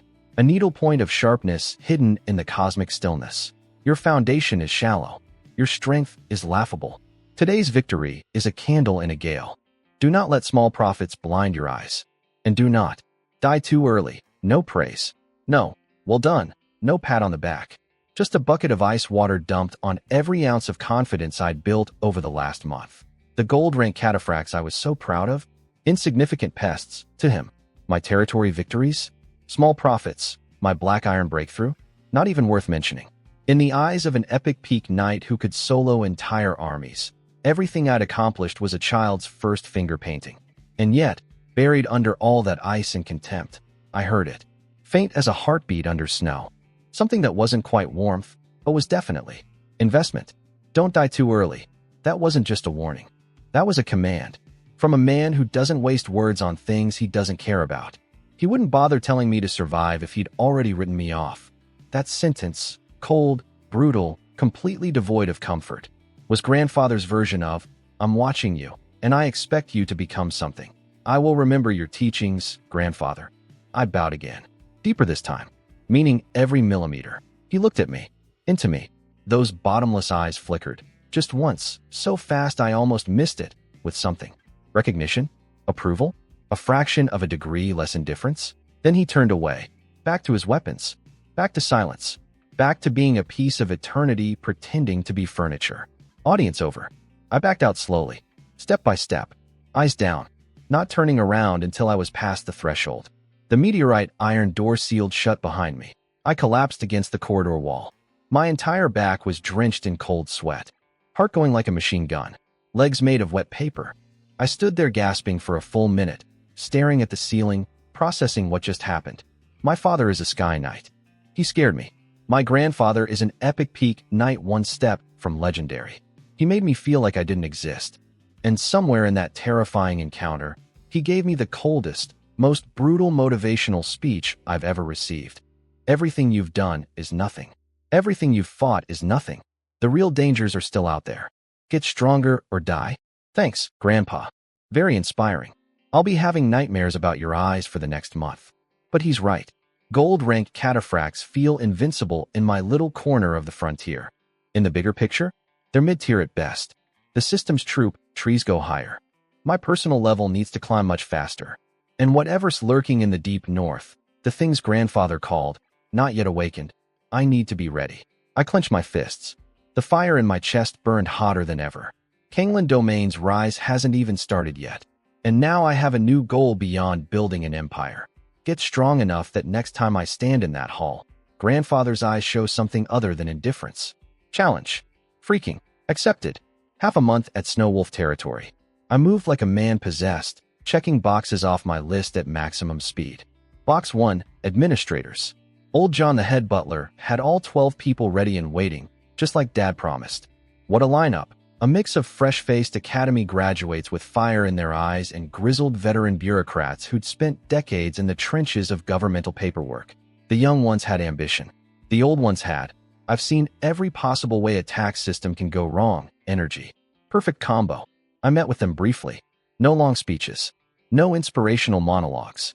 Just, here's what Kanglan Domain looks like. Here's what I need. You leave today. And because I'm not about to let my precious paper pushers get eaten by wolves on the road, I assigned them an escort that was frankly ridiculous for protecting 12 nerds, 2 gold-rank cataphracts, and 20 bronze cavalry. That's enough military force to conquer a small barony, and I'm using it to babysit accountants. When that convoy rolled out of the city gates, 2 glowing golden war gods leading a column of armored knights surrounding a cluster of confused-looking bureaucrats, people stared. I watched from the wall until they disappeared up the northern road and felt an enormous weight lift off my shoulders. No more irrigation disputes on MY desk. Ever again. Box 2 food. I marched straight to 3rd Brother Fletcher's commercial headquarters. This place was insane. It occupied an entire district of the business quarter. Warehouses everywhere. Grain wagons rolling in and out like an ant colony. The air smelled like dried wheat and money. Fletcher bear hugged me the second I walked in and nearly broke my spine. Little 5. Heard you've been busy up north. Killed trolls. Wiped out orcs. That's my brother. Then he dragged me into his office, a room buried under ledgers and trade maps, and got straight to business. How much food do you need? 30,000 people. 6 months of rations. Heartiest, most calorie-dense grain mix you've got. Plus salt. Plus horse feed. Fletcher's eyebrows shot up. 30,000 for 6 months? You greedy little. Then he grinned wider than I'd ever seen. I love it. You're going big. Done. I'll give you this year's fresh northern black rye, frost oats, highland chickpeas. All the stuff that keeps you full and alive in freezing temperatures. Best mineral salt. Premium pressed bean cake and dried alfalfa for the horses. But then he dropped the real bombshell. Little 5. I'm opening a Frost Wolf Trading Company branch office directly in your Kanglan town. My brain short-circuited. From now on, grain, salt, iron, cloth, whatever. You just walk into the branch and take it. Price? He leaned in with the grin of a man who's about to change your life. Cost price. Family doesn't profit off family. Run a tab. Pay me back when your territory's on its feet. Cost. Price. Normal market rate for grain in the north, 6 to 8 gold per ton. What Fletcher was offering me. Basically production cost plus shipping, maybe 2 to 4 gold per ton. He just cut my food expenses in half. Permanently. With an open credit line. This wasn't just a discount. This was an economic lifeline. A permanent supply chain at prices that would make other frontier lords weep with jealousy. 3 bro. I don't know what to. Shut up and succeed. He slapped my back hard enough to leave a handprint. Build that territory up. The further north your roads go, the further north MY trade routes go. We both win. The man's a genius. He's not just helping his brother. He's investing in a future trade corridor into untapped northern territory. Businessman brain and brotherly love. Fletcher might be the scariest Windsor of all. Within days, a massive wagon train loaded with grain, salt, and horse feed rolled out of Snow Wolf City under Fletcher's armed merchant escort. Watching that convoy stretch toward the horizon, I felt something I hadn't felt in weeks. Security. My people wouldn't starve. That alone was worth the trip. Box 3. Population. While I was running around the city, Mom was already executing her part of the plan. From the Frost Moon Tower, she sent a magical long-distance message straight to Grandfather, the Frost Raven Grand Duke. Simple, clear, impossible to refuse. Your grandson needs workers. You just finished a war. You have thousands of prisoners with nowhere to go. Send them. The Grand Duke, who commands one of the most feared military forces in the kingdom, who makes grown men tremble by clearing his throat, heard his talented daughter's request and immediately said yes. Because even continental-scale warlords have a soft spot for their kids. His war machine pivoted from combat mode to logistics mode in days. 5,000 people, captured enemy combatants, displaced refugees, contract laborers, organized into marching columns, escorted by the elite Gray Falcon Infantry Regiment. Each column assigned guides and doctors for the long trek through frozen wilderness. In the center, a special magically heated wagon carrying a Frost Raven family envoy holding Mom's personal Frost Moon crest token, a magical badge that basically says, "These people belong to my son, touch them, and my half-step Magus Lord daughter will freeze your entire bloodline."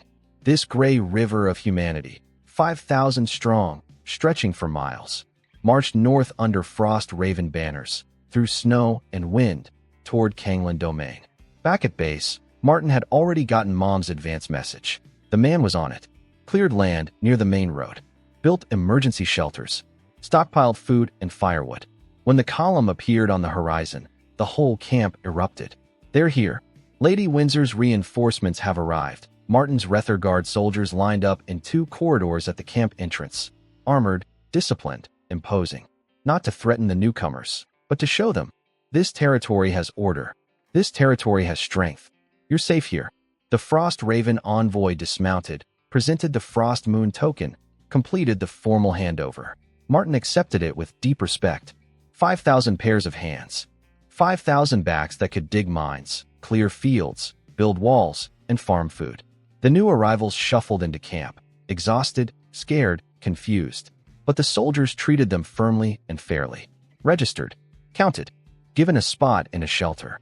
And most importantly, a hot bowl of thick soup with meat and vegetables. You could see the moment it hit them. Shivering, hopeless people wrapping frozen fingers around a warm bowl, taking that first sip and realizing, maybe this place won't kill us. Maybe this lord isn't a monster. Maybe we'll survive. 5,000 new citizens. Delivered by Mom's invisible hand across hundreds of miles of frozen territory, organized by a duke's military infrastructure, received by Martin's emergency camp system, and funded by, well, family love and strategic self-interest in roughly equal measure. Total haul from this trip home, 12 elite administrators, yen route. 6 months of food for 30,000 people, shipping. A permanent cost-price supply chain through Fletcher's Trading Company, established. 5,000 new settlers, arrived. Dad's approval, obtained. Mom's bottomless support, confirmed. Grandfather's terrifying warning, permanently burned into my soul. I came home as a lord asking for help. I'm leaving as a lord with everything he needs to build. Kanglan Domain's second phase starts now. The night before leaving, I stood at the window of my guest room, staring north toward Kanglan Domain. In my hand, I was rubbing a smooth black jade charm, Mom's parting gift. The Frost Moon Amulet, packed with defensive magic and a trace of her personal magical signature. Basically a panic button that says, my mother is a half-step Magus Lord and she will find you. Mom's man. Even in fantasy worlds. A knock at the door. Lane. Helmetless for once, showing a young face that had aged about 5 years in the last month from sheer combat exposure. Everything's ready, my lord. Supplies loaded, horses rested. Martin reports the 5,000 settlers arrived safely, being processed, all orderly. Good. I kept looking north. Then asked something I probably shouldn't have. Lane, do you think we've done enough? Does what we've built actually mean anything here? Lane went quiet. Thinking. Then, my lord, we killed gold rank bosses, cleared our territory, built a functioning military, and came home with elite administrators and 6 months of grain. The Flying Tiger Knight Order is incomparably stronger than when we left. In Snow Wolf Territory's eyes, Kanglan Domain isn't some hopeless frontier experiment anymore. It's a blade. A sharp one. A blade with its edge barely showing. I murmured. I turned around, looked at Lane, then looked toward the deepest part of the castle, where the magical barriers were thickest, where the air itself got heavier, where the Hall of Ancestors waited like a sleeping dragon. Lane followed my gaze. His brow twitched. Just barely, but I caught it. You're going back to see him, he said. Not a question. Yes. Lane had felt grandfather's aura during our last visit. He'd stood outside that meteorite iron door, and even through solid walls, that pressure had pressed down on a gold-rank knight like gravity had tripled. He knew exactly what I was walking into. Some mountains have to be climbed, I said, squeezing Mom's amulet. Cool jade against warm skin. Some gazes have to be met. Lane didn't argue. Didn't ask why. Just straightened up, fist to chest plate. Boom. And said, I'll escort you, my lord. That's the thing about Lane. He doesn't waste time questioning decisions he can't change. He just makes sure he's standing next to you when the hard part comes. We walked. Same long corridor as before. Same portraits of dead Windsor legends staring down from the walls. Same gradually increasing pressure, making my black iron aura seed curl into a ball and whimper. Lane walked behind me, and I could feel even his aura tightening. A gold rank knight, someone who could solo an orc army, physically tensing up from ambient residual energy leaking through walls. That's the scale we're dealing with. The two Snow Wolf Imperial guards at the meteorite door were exactly as I remembered. Dark gold runic armor, auras like staring into a black hole, faces like they'd been carved from the same stone as the walls. Their eyes swept over me. Routine, then lingered on Lane for a beat. Last time, Lane had been strong. This time, after weeks of warfare and dozens of kills, his aura was noticeably denser, sharper. The guards noticed. In their world of assessing threats, even a small change registers. But, noticeably sharper gold rank is still a firefly next to the sun that lives behind that door. They let us pass. The door opened silently. Ancient air rolled out. And the pressure, the pressure, slammed into us like walking into a waterfall made of history and killing intent. Last time I came here nervous and curious. This time I came with purpose. I had results to show. Territory secured. Enemies killed. Army built. Breakthrough achieved. Administrative crisis solved. Population doubled. But standing at the threshold of that vast, dark hall, watching the dim blue crystal light play across dozens of legendary weapons on their rack, feeling my soul compress under the weight of an epic peak knight's mere existence. All my accomplishments felt very, very small again. Somewhere in that darkness, my grandfather was waiting.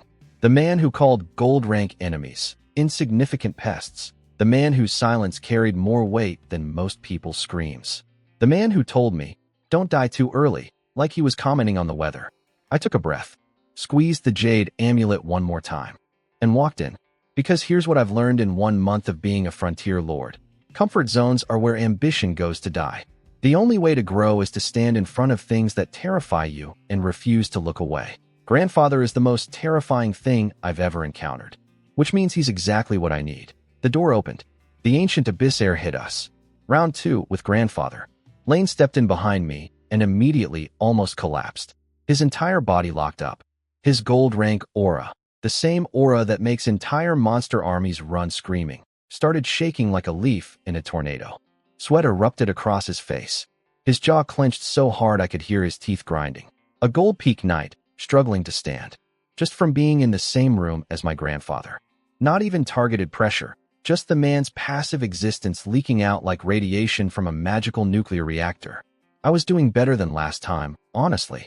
Mom's jade amulet was pulsing cool energy against my palm, stabilizing my black iron seed.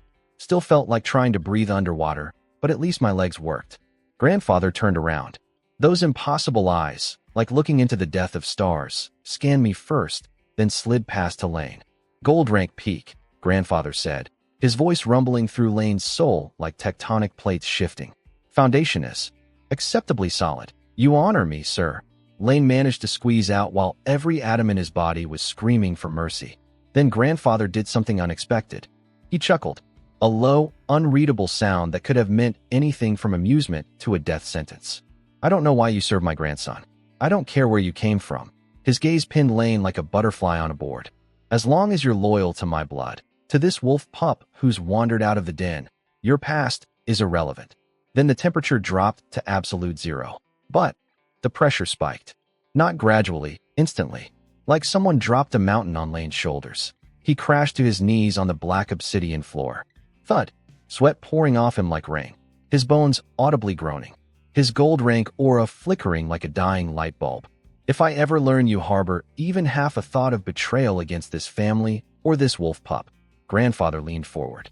Those ancient eyes suddenly held the reflection of 1,000 shattered battlefields and a millennium of slaughter.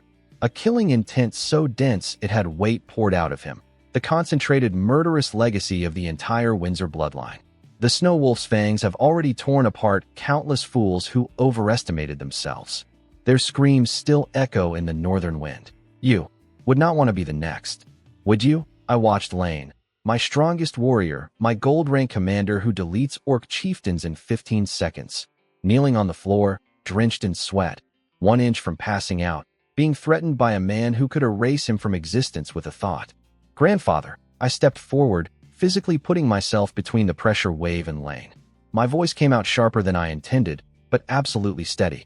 Lane and his knights are my most trusted arms. They've proven themselves in blood.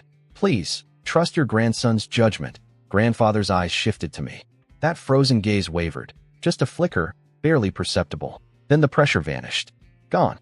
Like it never existed. Humph. He straightened up, completely ignoring the half-dead knight gasping on his floor, and strolled over to a chair carved from a single block of ice jade. Sat down. Almost. Lazily. Like a retired lion settling onto a warm rock. Except this lion could kill everything in a 50-mile radius if he sneezed wrong. Since your great-uncle led the Frostfang Knight Order west to establish the Frost Wolf Earldom, Grandfather began, his tone shifting to something almost storytelling. The Snow Wolf family hasn't seen a young wolf venture out on their own in 100 years. He looked at me with eyes that held centuries. The Windsor family history was written by pioneers. Since our ancestor built the first stronghold in a blizzard, 7 family members have walked the path of frontier expansion. 1 died in the wilderness. 1 came back broken. The 5 who succeeded? 1 became a viscount. The other 4, all earls. His voice sharpened to a blade's edge. Our glory was never built by hiding behind inherited walls. It was built by pushing outward, like wolves, cooperating, hunting together.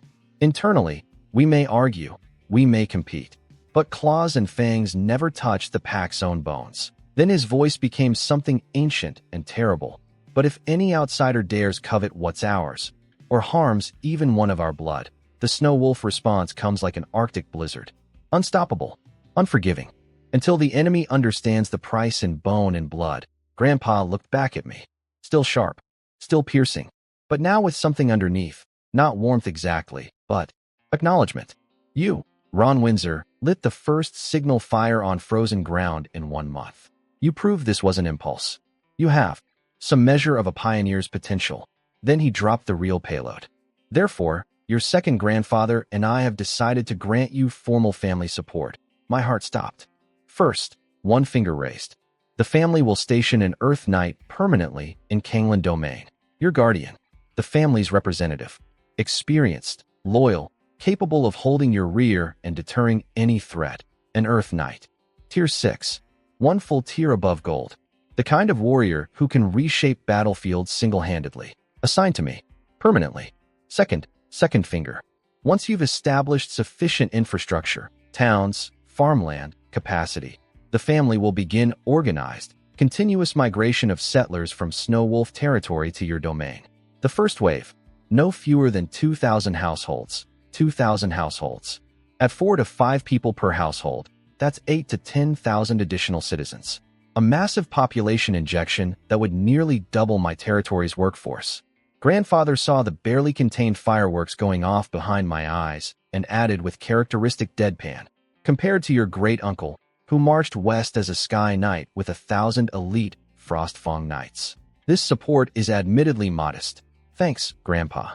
Way to keep a guy humble. But understand, Ron, your great-uncle was already an eagle soaring above the clouds. You are a wolf pup who just left the den with baby teeth. What you're receiving is the maximum the family can justify based on what you've shown so far. Translation: prove more, get more. This is an investment, not a gift. Returns expected. I understand completely, Grandfather. I bowed deep enough to see my own boots. I will not disappoint you or the family, and I meant it, because I understood the math perfectly. To upgrade from a barony to a viscountcy in this world, you need at minimum 1 Earth Knight, 5 Gold Knights, and 100 Bronze Rank Riders. I already had the Gold Knights. The Bronze Cavalry was growing, and now Grandfather was handing me the Earth Knight, the single most expensive, hardest to obtain piece of the puzzle. That one chess piece changed everything. An Earth Knight doesn't just fight, they anchor a territory. Their presence alone makes neighboring powers think twice. It's the difference between scrappy frontier outpost and legitimate rising power. Lane was still on his knees behind me, slowly regaining the ability to breathe. I'd apologize to him later, maybe buy him a drink. Or 10. But right now, Walking out of that hall with grandfather's promise ringing in my ears, I felt something shift in my chest. Not just excitement. Not just gratitude. Purpose. 7 Windsors walked the pioneer's path. 5 succeeded. 2 failed. I will not be number 3.